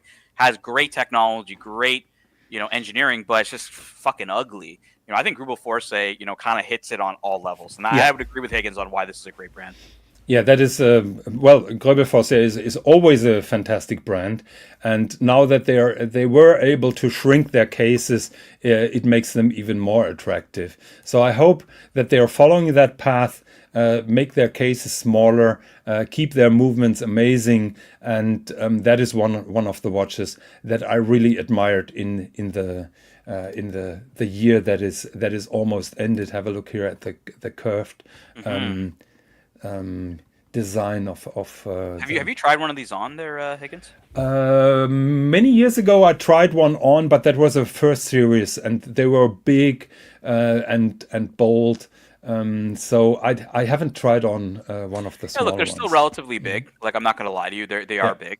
But I think what George said earlier about the Debethune on how he can play tennis and pickleball with it, I felt these Grupo Forces also kind of have that like light on the wrist, Richard Mille vibe, right? Because when you wear an RM, it's super light on the wrist, but you also know that it's going to be robust enough for a guy like Nadal to play tennis in it, right? So, I think that's why I would kind of agree with George, and some of these newer, more contemporary, independent brands that are coming out with these unique designs, I think are going to be, having that in mind, that people don't just want them to be very, very brittle or very, very, just something that's not robust. So I have now a counter question, because I have a favorite watch that goes to the tool watch or sports watch or even diving watch Oh, you're gonna pull up a category. Tudor? Is Higgins gonna pull up a Tudor? Not gonna happen. Not JB says he likes his Lange and Lederhosen. Ooh, Ooh, that's shots hilarious. fired. That's No, right. I have one watch. I'm a little bit gutted that it didn't win a grand prize at the GPHG, because of course nobody knows The how that Lyrique number works. 2. The Lyrique number 2. No, no, Ah, no, fuck. no. Come on, Higgins. Here, Come on. the Singer dive You're watch such a simp, man. You're such a Porsche simp that you have to pull up a has Singer nothing to watch. do with Porsche. Does Oh, I it say think it Porsche on the does. dial? I think it does. I think the connection from Singer to Porsche is why we always get one of these obscure, just his obsession with Porsche seeps into his, interest in watches. But this is a good thing, though, Higgins, because these aren't elite watches. These aren't things Yeah. that you were like, are independent high horology type pieces. These are cool and fun pieces. So tell us. Well, you know how expensive that watch is? Expensive is one thing. I mean, you can have a Yeah. fucking expensive ass Rolex. So I make would it say, that much. I would say it's a very elite watch. But I think it's super cool because they implemented a new function. So everybody who is diving with compressed air knows the problem with decompression, and after a certain amount of dives, you're not allowed to go on an aeroplane, because I think nitrogen monoxide is then bubbling in your blood. And they added the function where you can see after your dives if it's safe to fly or not. Other than that, it's just a cool, bold design that doesn't make any excuses. You read the time, by the way, here on the side, because the traditional dial is full of information that is valuable for divers, but it doesn't show you the time. So you read the time sideways, and all the necessary dive information here on that dial. We have a super chat. Why don't you read it out for us there, Higgins? Yeah, George Varugese, I think he's George Varghese. Varghese, okay. Thank you very much for the super chat, 9.99. Appreciate the content. Happy holidays. I hope that I didn't piss you off with De Bethune. I have the same fights with Lux. Buy what you like, and I'm totally happy for you that you like your De Bethunes. Exactly. Thank you so much, George. Look, we would love to see George hop on, whenever he can, during the holidays, whenever he's got some downtime. He's got an amazing collection. He's a guy who's loved independence since, before it was cool to love independence. So really, really, big shout out to George. Appreciate you swapping by. Now, Whole Milk is saying that these singers are thick, Higgy, baby, thick. Oh, yeah. Of course. They Why do you are... like chunky monkeys, man? Like, why do you want these chunky monkeys? Well, because it's a dive watch and nobody cares how big that is. It is a proper tool, and I just find it cool that they made basically an Arnold from a different company.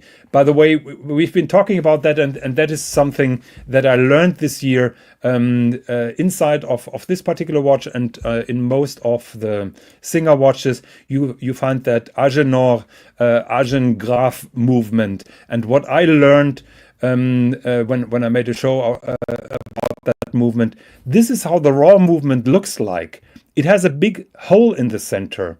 So it is a basic movement with the basic timing functions, and those are grouped in a circle, and they leave a hole in the middle open where they then imply the complications. So in the case of the Agéngraph, they put a little chronograph module inside, and it works.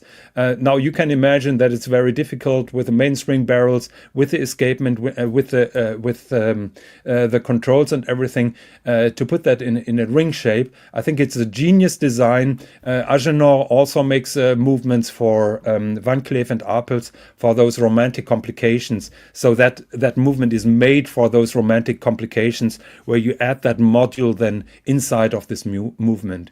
So that was my learning curve for 2024, to learn how amazing that movement is, the Agénor Agéngraph. By the way, the Agéngraph is an automatic movement, and you cannot see the rotor when you look through the case back. The rotor is at the front and doesn't obstruct the view on the movement on the back. So here you can see the rotor underneath the dial usually. Very nice. Sorry for the long tangent. No, it's okay. And for obviously our friends on the Bill Sanders channel, Watch Art Side, Bill Sanders, great friend of ours. He, in his watch, the Larique watch, Agénor is the movement manufacturer, I believe, for them. So AD Never Calling, if you're listening, swing by and drop us the old Clyde's Agénor. Clyde would always talk about Agénor, and it always got into AD Never Calling's head about he kept just saying Agénor. So yeah. Do you think AD Never Calling is getting a Breitling for Christmas? Oh fuck, I wish, man. I don't know what Patrick's doing with his collection these days. Like when I saw him in New York, he's into shitters. Yeah, he had a Pepsi, then he had a Sprite, then he got shitters. Like Patrick is just. No, he has now those AliExpress watches, those fakes, and he's super happy with them. I don't know. It sounds like Aston Martin, but it's a little bit different. What is the name? I forgot it. I don't even remember, but shout out to Patrick. He loves his Rolex. I'm very confident he's going to find his way back to Rolex. So, yeah. Do you have any more? You got something else coming up? No, that's it for the moment. So okay. I'm now laying back and shit on your favorite watch of the year because I think that just shows how clueless you are, and it annoys me that you chose that watch and others. So yeah. Yeah, I'm gonna show some other releases first before and maybe I'll pick, if some of my favorite watches are here, I'll pick them. If not, I'll show you them on the screen. So some releases that we may not have remembered. Seamaster Diver 300 Black No Date, here showing. You've got Gerard Perigo. This one's interesting, Mr. James Bond fan. Yeah, love it. This gives you James Bond vibes, doesn't it? Right? Totally. I love that. Cool. That's actually cool. Like I like this. It is super cool, but it is not as cool as the first edition that they made, because I think they had a titanium casing with a ceramic coating that was in black, and I think in black it looks even better. We're getting a bit of feedback there, Higgy baby. I think you have the show on the background. No, I don't have it. It was Mark. It was Mark. Okay. My bad. So yeah, this GP is really nice. I think that is bloody awesome. Yeah. Yeah, this Bel Canto. I mean, this one was more recent. I think it came out a little bit more recently. But this one is a watch that I think a lot of folks really enjoyed. Obviously not a very, very expensive piece, but people get their little MB&F/Breguet vibes here from a brand like Christian. With a stamped guilloche dial. Yeah, but you got to put this on a NATO strap, though. There's no fiking way this is not going on a NATO strap. Then we got the Tudor Pelagos FXD GMT, they call it Zulu Time. Obviously, more recent release. A lot of people like this watch. I think JDMTL asked us to talk about Tudors. Higgins, you never talk about Tudors. I don't even know if I asked you your opinion on this watch, so tell us, Higgins, what do you think of this FXD that was released recently? I never really liked those snowflake hands, and it's just too thick. And the problem with the NATO strap is that it adds height. So the watch is not flat; it's really high, and then you have the NATO strap underneath, which makes the watch sitting even higher on your wrist. So visually, it looks pretty nice, but with those fixed lugs, you have to choose a NATO strap. So it's not for me.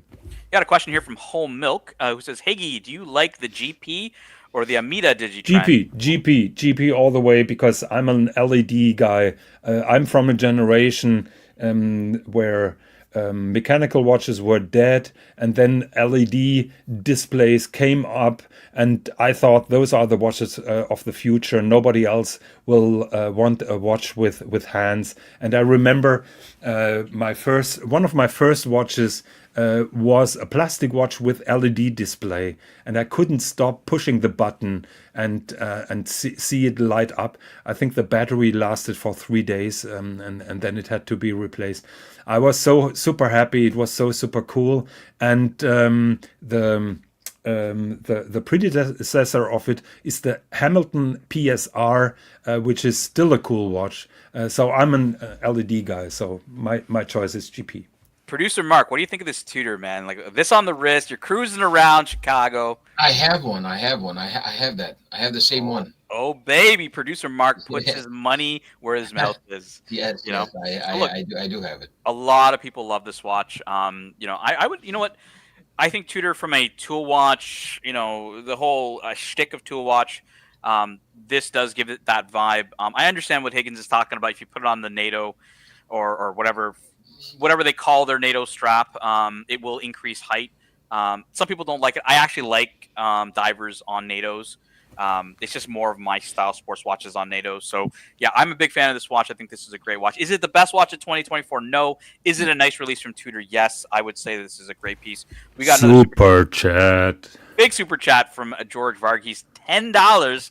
I'm going to let you answer this one, Higgy. The Urwerk UR230 ceramic is the second best release. I'm just trying to pull it up. That was just released a couple of days ago. And here...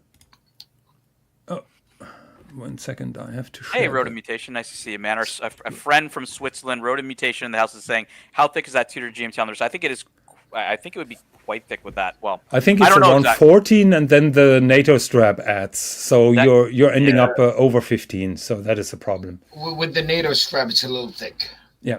And we got Russ in the house as well. Big shout out to Russ. And we'll pull up George here for you. Russ, be careful. We have here moderators, so don't be nasty. So we have here the Uhrwerk UR240. By the way, it's pronounced Uhrwerk. It's not Uhrwerk or Uhrwerk. Yeah, bullshit. It's called Uhrwerk.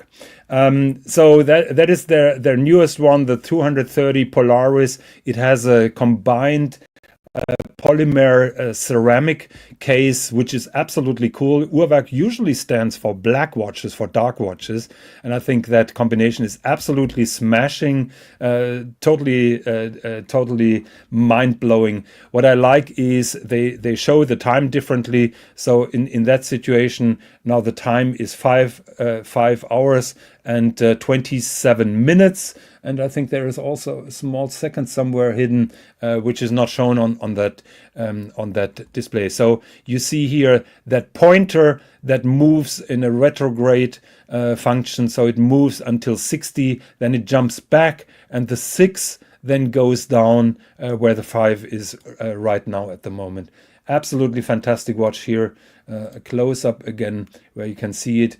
At the moment it is 8:15. That pointer moves to 60, then jumps back retrograde, and then this circle here or this cube has done the rotation to 7 and is in that field. Now what I wanted to point out, and I'm not sure if they have a movement shot here, what is super special about this watch is the turbines. So this has an automatic rotor, and it has 2 little turbines that you can adjust, and those turbines dampen the movement if you're having high activities, then the rotor is spinning too fast, and those turbines dampen that movement, and you can adjust it to stronger and less strong. Now let me see. No, there is no shot of the movement where I can show you the turbines. So let me check if I find an older article. While you're doing that, we got a super chat from JB, 249 euros. He's saying, can I get an Eddie impersonation from Higgy? Higgy does a decent one, so go for it, Higgy. Hey, man. Whenever I call Higgins, that's how he answers the phone. He's like, "Hey, man." Yeah, Higgy does his Eddie. He likes his Eddie impressions. So, yeah, here are the turbines. Very cool. Yeah, honestly, George, this is a beautiful looking watch. I like Uhrwerk. It's not as popular as MB&F. You know, like MB&F is kind of like the brand name amongst these more contemporary machine type watches, and Uhrwerk is just not getting. I don't know why do you think that is, that they just don't have the same brand presence as MB&F? That is a good question. I think Max Büsser is a darling of the industry. I think he's also supplying some other companies, and his concept is Max Büsser and friends. So he's making those collaborations, so he's dressing himself up with some of the big names. So he has the bigger microphone. All right, folks. You know, this is the Archie Luxury live stream. We have to talk Archie Luxury watches. So for AC3, I'm trying to center this here a bit better for you guys. For AC3, this was his favorite watch of 2024, the Breguet Type 20 Rose Gold Blue Dial. So this watch at Watch Time New York was the darling of Breguet. It was the poster child of what they had up on their display. And I remember, I've told this story a few times, I remember being at the show, and I was live streaming, you know, obviously on the channel, and I was saying, "Hey, we got 55, you know, live viewers on," and it was so busy in the booth that I couldn't get to the front. When I guess the president of North America, Breguet, had heard me say, "Hey, we're live with 55 people," he actually came over to me and said, "Hey, you know, what do you want to see?" And I said, "We would love to see this watch, the Breguet Type 20 Rose Gold, because Archie's just fallen in love with it. He is on a Breguet tear." Obviously, TGV, the Urban Gentry, has copied Archie Luxury in buying the same watch as him at retail, which is a little stupid. But I had to give a shout out here to the Breguet. Not my favorite, but a favorite of the Pontiff. This one here on the right, producer Mark and Higgins. This is an interesting one. The Omega First. Everybody. Sorry. Yeah, no, this was everybody's darling. Like a few, you know, maybe a month ago, a few weeks ago, I don't remember. This was everybody's darling, you know, of you know, oh my God, it's such a great release, and you know, blah blah blah blah blah. And I was just sitting here like, it's a blue dial, faux patina. I mean, like, what is so special about this watch? Like, I really don't see it. I'm like, nobody cared about the other first Omega in space. Like, why the hell did they care about this one? Straight Lux. Well, look, I think this is just going to be a watch that's going to be. Look, is it a nice watch? Yes. Is it a watch that is, you know, going to be an icon or going to be remembered? No, I don't think so. I think, you know, as it's a new watch, it'll be sold, and then after that, you'll probably be able to get it for a significant discount. So Van Lux says the Brexter wins unless you check the price for the stainless steel Type 21, which is absolutely ridiculous in my opinion. Steel watch on a leather strap for 18 or 19,000 US dollars is just ridiculous. Drill Phil Bill is saying can't beat the 3861 speed. Yeah, I think when Baird did his unboxing, he was talking about how he really enjoyed the improvements. For myself, it's the same thing. I owned an 1861 Speedy, and you know, the fact that it's now, you know, a chronometer is great, because I can remember a day when Don Haynes, like Higgins, this is true story. Don Haynes raged on the phone at me. He says, "Tant, my Speedmaster is running plus 30 seconds per day, and when I contacted Omega, they basically told me to get fucked." You know, and I told them, I said, "Donnie, like, it's not a certified chronometer. Like, I mean, I get it that you're upset that your watch is, you know, I mean, there could be a lot of reasons why it's running fast. It doesn't mean that, you know, it's the brand or the you know, the lineup of the Speedmaster." And then, so anyways, now with it being a chronometer, I think, you know, Don Haynes, I think, bought one actually, and he's so satisfied with that. I think number one. Number two, METAS certified, you know, also means more than just, you know, being a chronometer, being certified 0 to plus 5 seconds. A lot of us like our watches to run a little fast, so I think that's great. Also, with it being anti-magnetic, you know, more than the Mille Gauss, And so you get a lot of value in that. I like the tapered bracelet. I like the By different the way, clasp. the proper pronunciation for Milgauss is Milgauss. You know that. Goose, whatever, fuck, man. Um, We are here to educate the punters. you're here to educate. I'm here to just not educate and have a bit I mean, of fun. you need that anal German guy here to correct you, don't you? You know what I've been really enjoying, guys, is the German watch streams. It's not. I mean, you guys don't know a lot about these. There's a watch stream called Watch Ragazzi, which means watch guys in German. And yeah, I check out his show, and look, I don't understand any German, and I don't think you really need to, because half the time we're just looking at the watches on the screen. And I just Google Translate the chat. It's actually really fun. Those guys like to have a good time. They mostly Rolex, Omega talk, but shout out to the German watch streams. They are pretty cool. Okay, so on the right here, the Moser Studio Underdog collab. This was cool. I really dug. I really like these pieces. I saw these at Wash Time New York. I know Bear Clooney's a big fan of Studio Underdog. Higgins likes his Mosers. What do you think of this colorway, Higgins? Mark, what do you guys think? You guys like it? You guys hate it? Hell no, I hate it. Looks like an omelet. It looks like an omelet. Higgins, what do you think?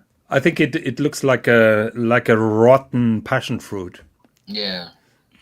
So Higgins and Mark don't like it. I dig it. I'm a big fan. I'm a big fan of Underdog's seagull movement, the chronograph. The chronograph movement is so accessible, beautifully decorated. It is based on old Valju movement. We all know that, but I give them kudos for making that popular again. So I can't hate on Studio Underdogs. Look, for me, when it comes to micro brands, I'm gonna call Studio Underdog a micro brand. It's less about what movement it has, or what features it has. Because a lot of these, that's how they enhance the watch, right? They'll loom up not just the loom plots in the hands; they'll loom up the entire bezel and all, or even the entire dial. In certain cases, I'm not, the quirks and stuff, not really for me in this micro brands. I like, just, does it look cool? Does it look fun, right? And in this one, to me, it looks great for summer. It looks like a really fun watch from Studio Underdog, and that's why I'd say I like it, right? I don't think at that level you should be nitpicking, like, what. And although Higgins loves movements, right? So I nothing against that. For me, when I'm in that level of watch purchase, I'm just, does it look nice and is it fun, right? That's the way I see it. Super chat, Rich Mitch, £2. I'm not super chatting anymore whilst Eddie is around. Hey man, Rich Mitch. Look, Eddie is, I don't know, Archie's his friend, right? And Archie's he's kind of taken the stance of, he doesn't like to kick people off anymore. He's obviously struggles to get people on. And yeah, I mean, it's tough, right? It's tough. But I guess with the right amount, I mean, Archie can, Archie will do anything, I guess, on the stream. So yeah, you never know, Rich Mitch, if that £2 may go a long way one day. Talking about Max. Can I just say that I observed that you didn't do any homework? You're just browsing here through an article of basically prefabricated fruit. I have my own watches. I'm going to just show kind of, the fact that, like, we don't always remember all of the watches that have come out in 2024. So I just went to Gear Patrol, did a really good job, just highlighting a bunch of pieces that came out. But I do have a couple of watches that I have curated that are my favorite watches. So just want to talk a few more of these before I get into mine. Obviously, new Mad One release, different colorway, good, cool. The cool concept about these watches is when you get on the list, they try to give a chance for everybody who hasn't won one already to get a chance to actually get one. So really, really cool. I've actually won the green version. Was when I got a chance to get one. I know that Don Haynes got that. I think Blondie won it last year as well. Higgins, did you ever put yourself on the list for one of these, or no? No. Yeah, I knew it wasn't really a big thing for you, but Yeah, the problem is, I like the concept, but then that spinner is basically useless, and I have so many watches, so don't need that. All right, we're looking at the Audemars Piguet Remastered 2, obviously a remake of an original piece, and I guess it was AP's whole mantra of moving away from the Royal Oak, or attempting to move away from the Royal Oak, and not it be a Code 1159. So the remasters are too, like, I think where they really fell on their face with this one, Higgins and Mark, is it's just too big. I think I think in their minds it was like, well, the market wants big, but just a very It's too obscure big. looking piece, and I don't think it would be very flattering on the wrist being so big, right? If it's smaller, it actually enhances how cool the watch is. When you enlarge it, it just makes it a Yeah, little bit more the ridiculous. original one was a little bit too small, but they overdid it. I agree with you here as an exception. It is too big, and that brutalism design doesn't help it any further. Now Russ says he loves the slimmer Mad One, and Russ, it is Christmas if Higgins is agreeing with me on certain things, so we will give him that. Sorry, Higgins, I interrupted you. Go ahead. No. Yeah, I just wanted to pull up JB's comment here. I've just received a message from somebody who just ordered those earrings, so it worked, and I'm not getting any commissions. I on just that. didn't know where you were going with this. I was like, okay, he's in Bermuda, and he just Yeah. showed us like the location, which is okay. That makes sense. You have the world time. You want to show that. Then you started, and then we talked about Bermuda shorts. Then you started going to earrings, and I was like, Yeah. where's this going? Like, are we getting into like women's jewelry? Like, Well, we were talking about the pink sand of Bermuda, and I was then talking about the jewelry. Then I was pulling up what we bought, and I tried to make the point with a cat. So it was a little bit a tangent. I admit that. So, just to give you guys some, let's just, I'm just gonna pause here. I'm gonna enter into the drama pillar just for a second, and we're gonna leave it. When people see me and JB fighting, like on the streams and stuff like that, right? Like, you have to understand that both of us understand that these are men's jewelry channels, and so if you really think about like what you're saying, right, is you're arguing on men's jewelry channels over like just all this bullshit, and that's why we laugh at it, producer Mark. Like on the side, me and JB, like we have a good time with it. We like ball busting. We like having a bit of fun, and I know Curly's kind of the same way, on that. So, and that's why you see people like that, in, wherever you are, Archieverse, Marcelo, producer Mark, all these places, right? People, are allowed to be there. They're allowed to have a good time. And we all do have a good time, even though sometimes it gets a little vicious and nasty. But guys, understand it's all in good fun. Now, I'm going to pivot back into watches. I know that we don't want to talk drama on the Elite Horology channel, so I'm just going to move off from that. Not really a fan of this Moser Streamliner Cylindrical Tourbillon. I don't know. Higgins, what do you think? Even don't care about the pink. I don't know. It's okay. In blue, it's absolutely amazing. It's mind blowing. But I give you that for the credit for the couple. Yeah, not really for me. Not really for me. Not seeing too much here, guys. As I scroll through, I'm gonna probably finish off with these guys because they're pulling up pieces now. Okay, they're getting into a couple pieces that I do agree with. This some people will like. Tudor Black Bay 58 GMT, obviously, referring to a different size of the GMT. So this was also a big. And look, guys, I know that there are a lot of Tudor fans here, so I'm gonna talk some Tudor here for you guys. Tudor GMT, obviously one of the big qualms of it, outside of one of the first problems with it having, I think it was like, I think the first problems were like a sticky date or something like that. Higgins, I don't know if you remember when the GMT first came out. Yeah. I remember that. Yeah. I had one of those. I had one of the first ones that came to Canada. I never had that problem with my Tudor GMT, but I know that a lot of people complained about the thickness of it. So, and the same thing with the Tudor Black Bay. 10. I just observed. I typed in a comment and it shows up on both channels. Same comment. Yeah. I've been noticing that because on some channels, like on the Archieverse channel, they have a wrench, and then people are also chatting on Elite Horology where they don't have a wrench. So I can see that that's kind of going back and forth. Joe Phil Bill says, I don't know, 10. I don't just vibe with Tudor. Yeah, Joe Phil Bill, I know Tudor's not for everybody. There is a big Tudor fan base in the Archieverse. There's a guy, actually, Mr. Tudor to you. Hopefully he's listening. I know he listens every once in a while. He's apparently a guy who has almost every, if not every, model of Tudor. So, shout out to him. Actually, something groundbreaking happened with the GPHG this year. Tudor didn't win any prize. And that is really significant on so many levels. We all know Patek and Rolex don't participate with the GPHG because basically they have nothing to win. They can only lose when they're not nominated and when they're not winning the big prize. So that is why Patek and Rolex are not participating. Now, Rolex doesn't want to be totally out, and that is why they put some Tudor watches into the competition. And Tudor, I always had the feeling that the GPHG jury bows down to the greatness of Rolex and always gives Tudor a kind of a prize. But this year it was nothing. I want to, just from what you just said, I wanted to just, maybe sidetrack on a topic. So I watched Marco Ferrante's video on Berdeen's jewelry. He was talking about the 5 myths, that watch experts tell or whatever. One of the myths he was talking about was in-house versus, Bosch movements.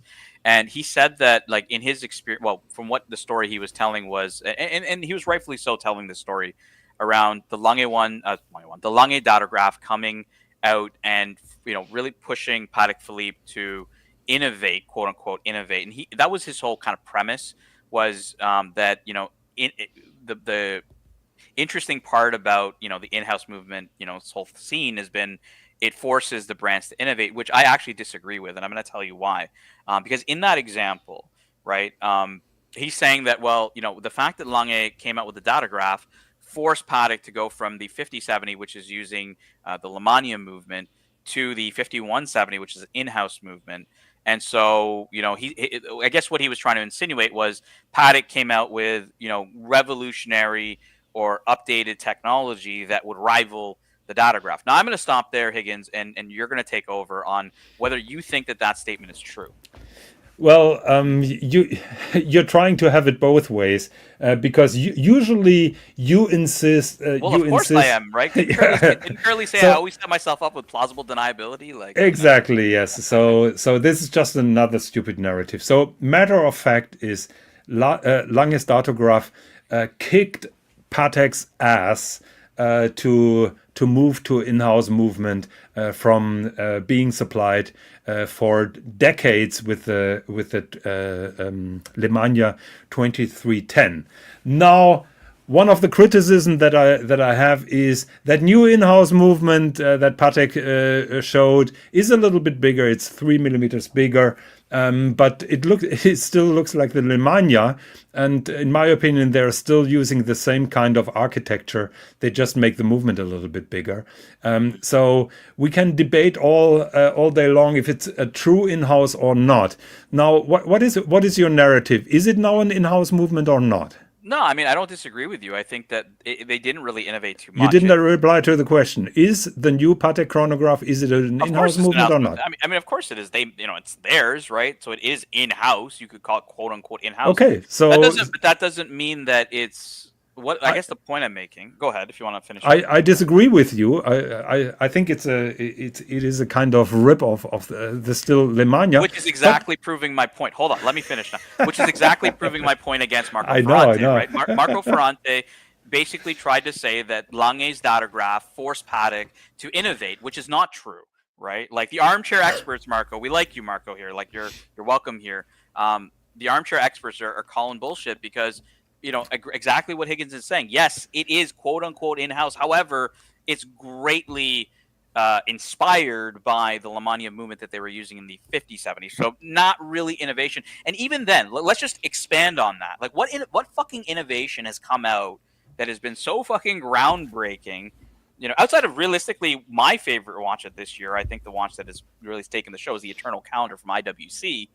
But Patek came out with the annual calendar in 1996. Like, what groundbreaking tech have we come out with, Higgins? Superlative chronometer -2+. You tell me, right? Because I don't see it. I don't understand. I'm not going to defend the Patek so-called in-house chronograph here on this panel. So here we have another collector who doesn't know anything about watches, who confirms the Patek movement is in-house. Yeah, okay. So for argument's sake, let's say it is an in-house movement, and so Lange kicked Patek's arse. That was the point that Marco was trying to make, right? Was like Lange basically embarrassed Patek Philippe, which I don't disagree with.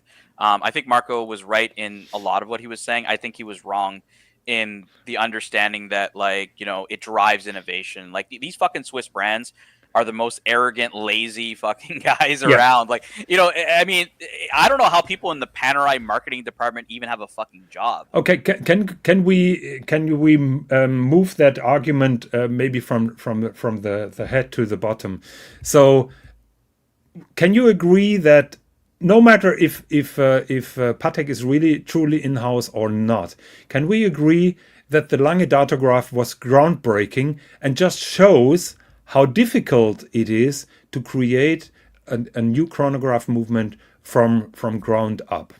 I And would that say is I would say absolutely it was a defining Yeah. moment in that Yeah. brand's history, Yeah. right? Like it is a defining moment in that they did something that other brands were not doing at the time, right? In a practice where it was very common to use Bosch movements. I mean, Yeah. for for decades, these brands, high horology brands, when they say the term the watchmaker's watchmaker for JLC, right? A lot of people think that that just means that they make good movements. Well, they are the watchmaker's watchmaker because Patek Philippe and Vacheron Constantin and AP all used to buy JLC movements. For those that don't know, the predecessor to JLC, I think it was Jaeger. I don't think it was Lecoultre at the time. Maybe it was Lecoultre. Maybe it was Jaeger. They were bidding to buy Patek Philippe from the original owners against the Sterns, who ran Stern Frères, which was a dial maker for Patek Philippe at the time. JLC, or the predecessor to JLC, was the movement maker for them. So, yeah, I mean, that's why they're called the watchmaker's watchmaker, because they used to make Bosch movements. There was nothing wrong with that. Go ahead, Higgins. I know you want to pull this up. Yeah, Russ just says Patek movement is also superior, especially the rattrapant module and the 10th second module. So I agree with him that rattrapant is spectacular and probably nicer and more elegantly finished compared to the Lange rattrapant. I would disagree with him that the base movement, the base chronograph movement from Patek is better than the datograph. I would disagree with you here, and I will call you out. All right, that is not true. We got Dan asking for this up. So Dan, this is one of the watches of 2024, released at Watches and Wonders. The Canadian Tuxedo. I think this is the 5980 in white gold. I'm just going to scroll out. Yep, 5980 in white gold. So you got the little Canadian Tuxedo. You got the jeans strap. You could call it the denim strap. That is something that I learned this year. Canadian Tuxedo. I had Canadian no idea Tuxedo. about that term. Yeah, that's a full jeans setup is the Canadian Tuxedo, guys. So a watch that's actually very popular. A lot of people like this watch. I know Russ 996 was interested in this watch himself. 5980. Actually, a member of the community. I don't know about this watch, but has a. I want to give a shout out to Brian the Pipe. Watch It's Brian, who bought a two-tone 5980, which I believe is the most beautiful two-tone. I know you're going to disagree with me, Higgy, but I believe it's the most beautiful two-tone watch ever created. I know you're going to not agree with me. I'm not a fan of two-tone watches, so you can offer me any two-tone watch, and I say pass. It's ugly. All right. Yeah. Let's go on to the monster here, the Rolex Deep Sea in yellow gold. I was super excited to see this. I saw this is a brick on the wrist, guys. I know not everybody's into the titanium case back. I obviously would have preferred a gold case back, but this to me is just a monster on the wrist, right? Look at a hunk of gold you're wearing. You're wearing a fucking Deep Sea in yellow gold. Mark Higgins, what do you think of the Deep Sea? Love it, hate it? What's your take? Mark, Dead air, boys. I like it. Mark likes it. Higgins is. I totally love it. That is one example that Patek doesn't ask their clients what they want. Patek, Rolex, excuse me. That is an example that Rolex doesn't ask their customers what they should produce. They just put out those crazy ass items and they will find their buyers. I think it is very difficult to get. I think this is one of the statements and flex watches for probably next summer. I think this summer it was too late because they didn't really deliver them out. I think that has Instagram material, and that is a trophy watch. I find it super cool. All right. Dan is asking, thanks, but meant the Calatrava on the show thumbnail. So, Dan, that's actually my watch. It's the 5196 in white gold. Really cool piece. Higgins makes fun of it. I'll let him make fun of it after I tell you I tell you that what the reference is. But Higgins, go ahead and roast the 5196. No. I'm gonna go back to one of the comments here. Mm-hmm. Renaud Tichier. Which came up with an improvement of the micro rotor. So what I learned from them, and that is Dominique Renaud, former Renaud Epapi, and a talented watchmaker called Julien Tichier here in the photo. So they made a groundbreaking micro rotor that has a spinner in the center. So what I learned is with all micro rotors, it's very difficult to get a certain efficiency in winding, and the main problem is to have that micro rotor spin. So to make one rotation, a full rotation, because it usually stays in the lower position. And Renault et Tichier, they apparently solved that with that little spinner in the center that makes it easier to have that outer rim spin. So credit to them for having some cool innovation in terms of horology. So not everything this year was super boring and super random. That is a very cool system. I would really like to see how it works and probably understand more how it works. But that was a very cool achievement in my opinion. There's been a lot of talk in the chat there, Higgins, around just the deep sea and the dislike for the titanium case back. And I would agree with people. Like for me, no, but it's a necessity. I mean, yeah, but it's. I mean, are you really? What is anybody really going to use this watch for its purpose? Yes. Like, yeah, but people, and that is the problem with you guys who are only you guys scratching. Yeah, and I include you. I mean, what a dumb question is that? Of course, it's necessary. You have to.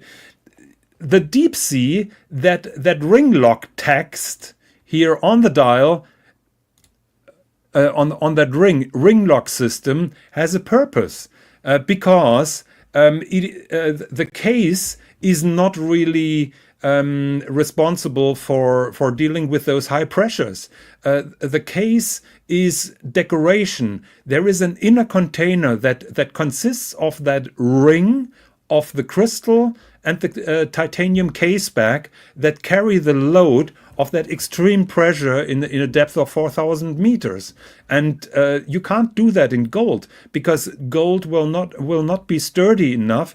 Do you have an idea how thick that gold case back has to be if you really seriously want to do that in gold? Baby, give it to me. Give it to me thick there for that watch, man. Like that watch needs that gold, Higgy. It's a brick on the wrist. Why do you want to? I think it's technically... The purpose of it is to stick it in Higgy's face and say, I'm wearing a hunk of fucking Tutankhamun fucking gold, the Pharaoh's gold on my wrist, Higgy, baby. That's what I'm wearing. I don't give a shit about it making it thicker. It's not going to work that way because you also have to squeeze it with a kind of bolt on it.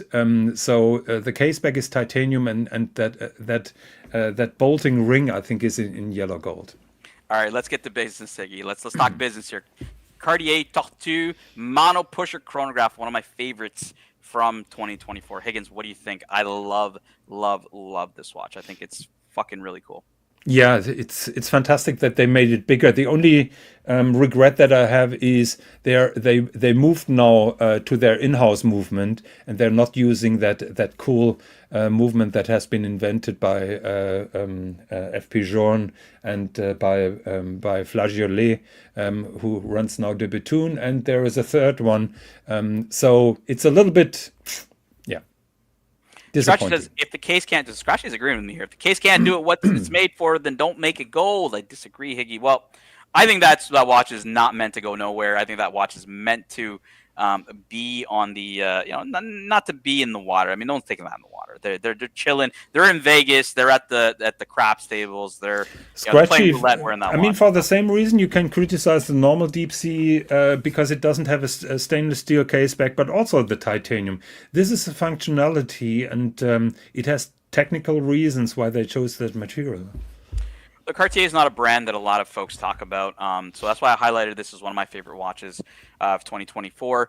Tortue Mono Pusher. Obviously, this is the standard, just time only. The Tortue is so beautiful, isn't it? It's just and you know what? Like in an age when circular watches aren't that popular, getting something with a bit of a different design, a tonneau-shaped case, for example, really makes it. You got Breguet palm style hands. You could say you got Roman numerals. Big classic Cartier, with the Cartier white on the dial. Like it's bien sûr, Monsieur Mike the Mistake. Well, Mike the Mistake actually speaks French very, very well. Yeah, you like the Tutankhamun fucking pharaoh gold, dog. Like I want to be like the fucking dressed in gold, like a pharaoh, right? Like That's why I would say that, like, you know, that Now deep you're a pharaoh. Last week you've been the Maharaji. Now you're... the Maharishi, right? Like, that's what I love about Curly, man. You know, I'm just gonna dip in the drama and then dip a little bit back. What I love about Curly, right? I'm gonna tell you a bit of jokes. Is like, you know, he's kind of like Archie, and he's kind of like Marcelo in that he mispronounces things. Like, you know, one of his big donors right now, Vimal, great guy, right? Like, he kept calling him Vamil, even though like people on the panel were saying Vimal, and he just kept saying Vamil. And I was like, Curly, man, his name's Vimal. And then like Maharaja, right? I think it was originally Maharaja. Now it's like Mahariji and stuff like that. Like, it's like Archie, right? Mispronounces shit. So I always find that. Shout out to Curly, man. It's just a bit of fun. Chef Français, Mike the Mistake. I don't know if he's French, but I know that Mike the Mistake peut parler français aussi. So yeah. Cartier Tortue or Patek 5124G? Ooh, that's a good question, man. I'm gonna go Patek all day long, but I do like the Tortue. For me, it's the You're Patek so predictable. Yeah, it's not. That's not really a question for me, right? For me, for you, Higgins, what do you think? Tortue versus 5124. I'm with you with Patek. Yeah, I mean, I'm gonna pull this up here for our boy. You know, our boy Tap. Pull up a good one here for you guys. So he's talking about a gondolo. Here we go. I'll pull up this one. It's a gondolo.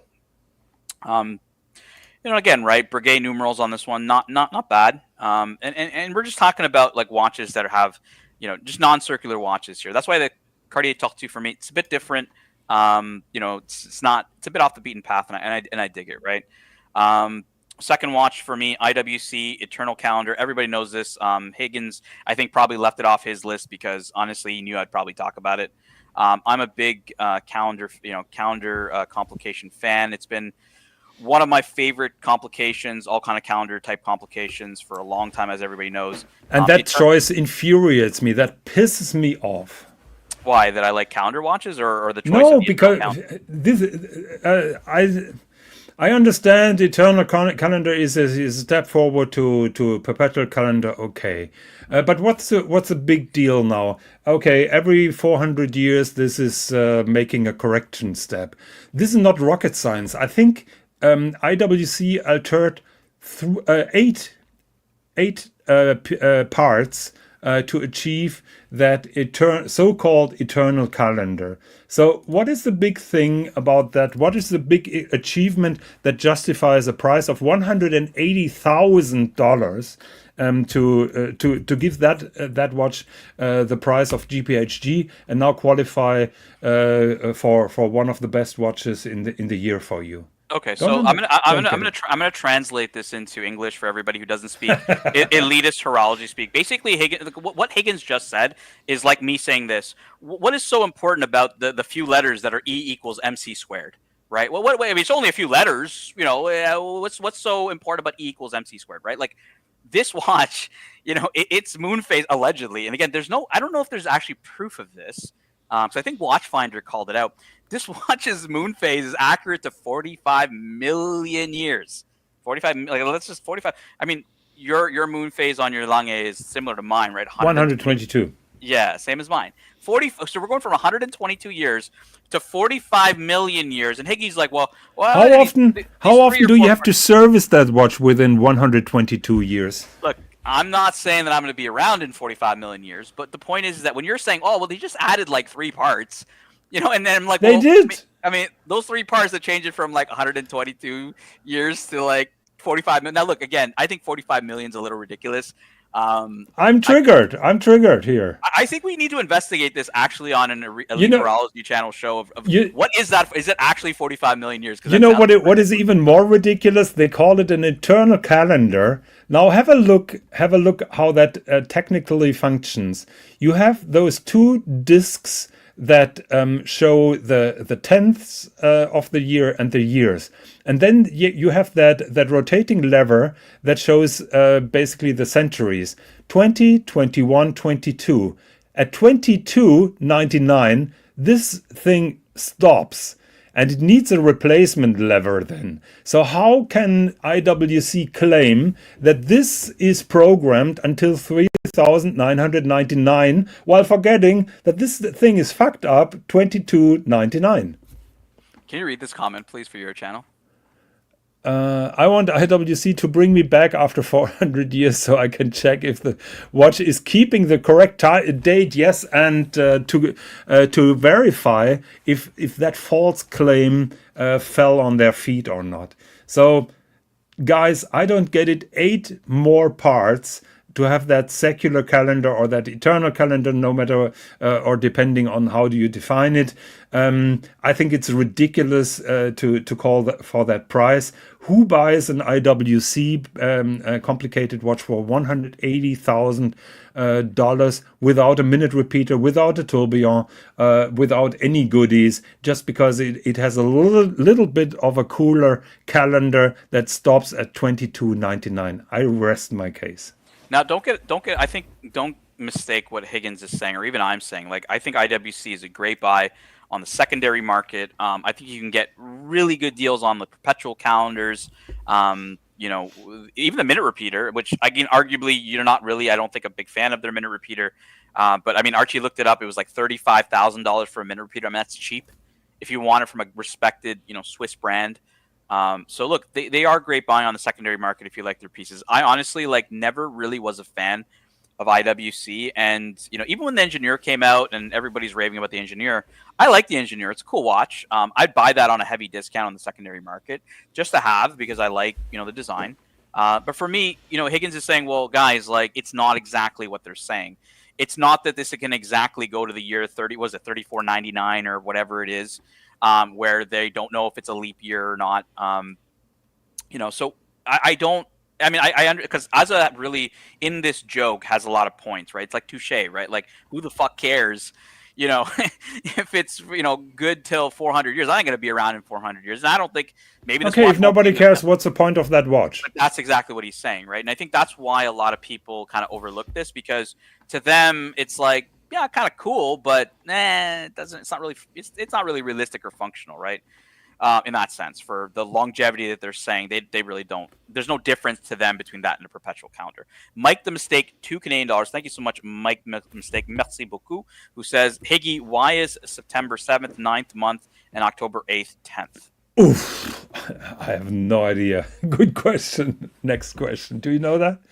I don't even know what he's talking about. Yeah, I have to research that, but it's a good point. Yeah, 7 is set in French, and it's related to Latin. So I don't know if 7 in Latin is. October is 8, right? 7, 8. Mm. 7, 8, 9, 10.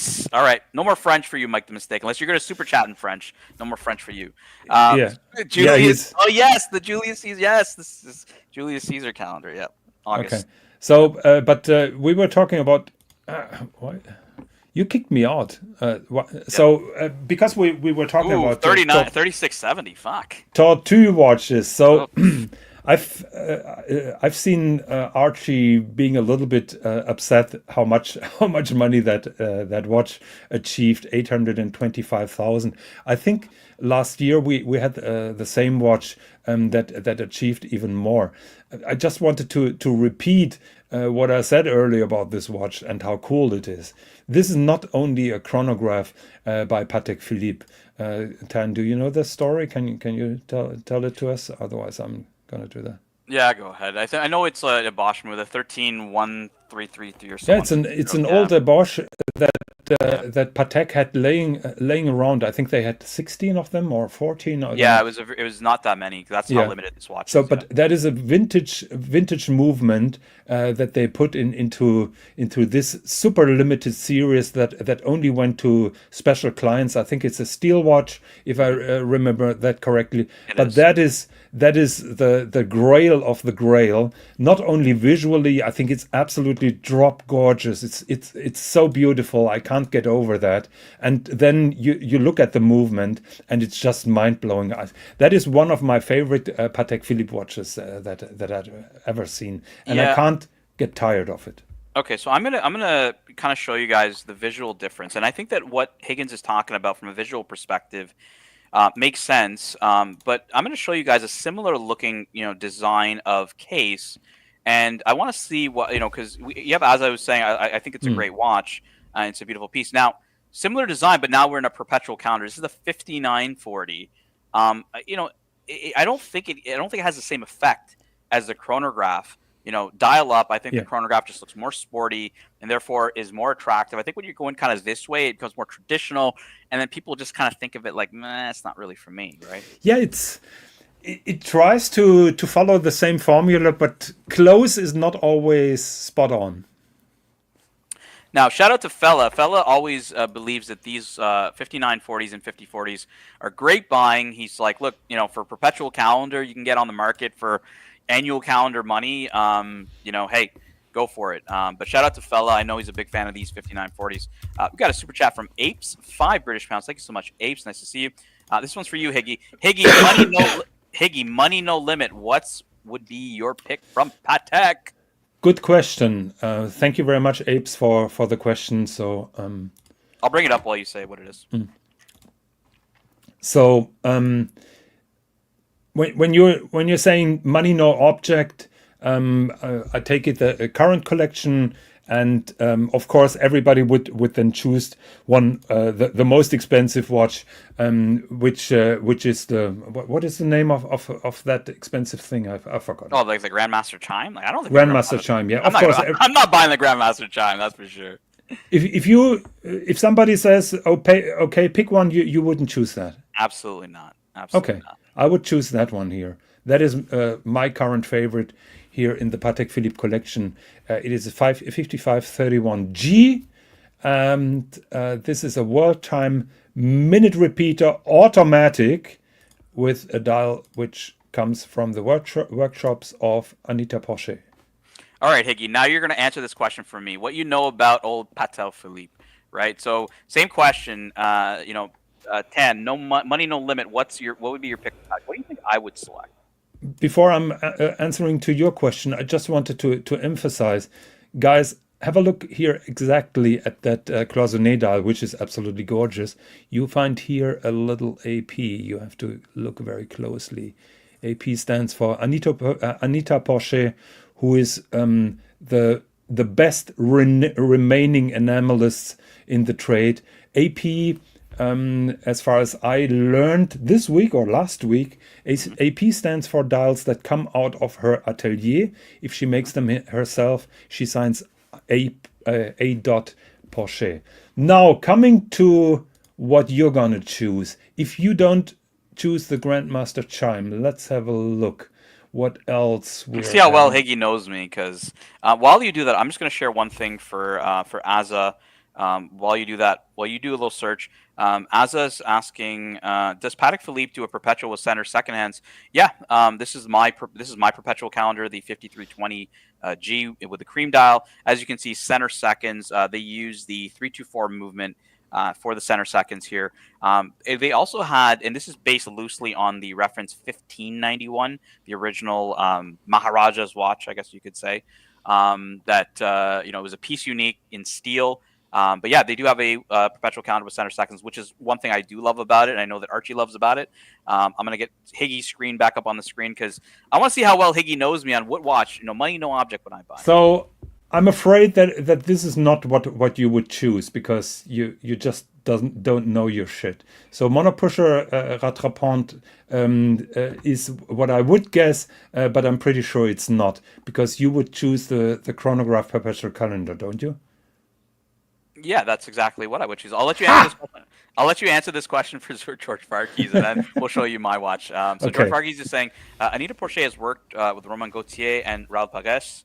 A beautiful collabs. Beautiful collapse, yes, and I admire what she does. Actually, there is one woman who taught her that, who is said to be even more skilled. Her name is Suzanne Rohr, and I'm when Tan is showing his watch, I'm gonna pull up an article about Suzanne Rohr. Okay, so since you have it on the screen, Higgins, just help me here by pulling up. So there's two versions of this, we can say. So Higgins got it right. Money no object. I'm still going perpetual calendar chronograph. I don't care for the split second rattrapante. I don't care for perpetual calendar chronograph for the minute repeater. I don't care about minute repeater. I love those things, but for me, I'm a calendar guy. I like the perpetual calendar chronograph. Can you show us the Maharishi version? Because there's two versions. The Maharishi version is this one, 5271 with the rubies. No, go up. 1 second. Up. You already had it. You already had it there. It's With the one the with the rubies? rubies. Yeah, the rubies. That's the Maharishi version. This is the one Curly. You're not Curly, when fucking serious. Yeah, Come yeah, on. when I'm trolling Curly, I'm wearing the Maharishi version right here. The nice red one, right? This is the Maharishi version. If you can go back, I'm going to show you the George Varghese version. It's the one with the green dial. That's the one I love. Further up. I thought that one here probably. This is the CB. CB owns this one. The one with the diamonds. Yeah. I think that's absolutely gorgeous. By the Oh way. yeah. CB sends great photos of him wearing that watch. Like so. So which one should I pull up? We're pulling up the George Varghese right here, the green dial. So George Varghese has this watch, and I think is one of the most beautiful perpetual calendar chronographs. Platinum, like a very gradient green dial. Like for me. I love, Patek Philippe Perpetual Calendar for me was always my grail watch. I bought the 5320. And for me, like if I was going for one that was a bit higher than this one, it would be the Perpetual Calendar chronograph here in the green. So yeah, no, for me guys, this is, money, no object doesn't have to be, doesn't have to be crazy, doesn't have to be crazy money, doesn't have to be the most expensive one, doesn't have to be the Grandmaster Chime. It's just what I like. It's what I, would be satisfied with. And yeah, this would be it. All right, Higgins, you had one more topic before we wrap up, so why don't you go through that, and then we will end the show here. Yeah, I've put the link here in the comments. That is one of my favorite articles from A Collected Man about art of the enamel dials. You know that I have that emphasis on cloisonné dials, and every time I learn something new. So those are Rolex cloisonné dials, which are made by a woman called Marguerite Koch. Those are Stern Brothers, by the way. Stern Brothers made those dials, and Marguerite Koch is usually the artisans. Have a look here; those old colors and that show also different layers. Absolutely beautiful. I think that is Suzanne Rohr here. So she's the master. She taught Anita Porcher everything that you should know about enamel, and that is one of her masterpieces with that Mosque Patek Philippe pocket watch with a micro painting. That is absolutely fantastic. It doesn't get any better, and it's signed S. Rohr, 1974. So she educated Anita Porcher. Very cool, guys. Very cool. I'm gonna have to wrap up this show. 2.5 hours here on both the Archie Luxury live stream. Is it 2.5 hours? Oh, we're 3 minutes away from doing the Archie Luxury live stream and the Elite Horology channel. And we had 55 viewers with this boring watch talk. We do. I'm going to thank the super chatters first here. Obviously, very generous people. We know that Archie's not here, and I just like to come on here and talk watches with everybody in the chat. Obviously, with anybody who hops on the panel, with Higgins. I'm going to start off by thanking producer Mark for super chat of the day. Then we had No Biggie Sal. We have our boy JB. We had George Varghese helping us with content. Amazing to see George here. George again. We had JB. We had Rich Mitch, Mike the Mistake, and finally our boy Apes. Great to see everybody, joining us here for Watch Talk. I wanted to thank you again, Higgins, for joining me. Final words. Thank you for tolerating me. Now your audio is fading off, so I guess you're running out of gas now. Yes, sir. Yes, sir, guys. We will see you guys tonight, Archie Luxury live stream. Peace out. Take care and have yourselves a great afternoon. Thanks for watching.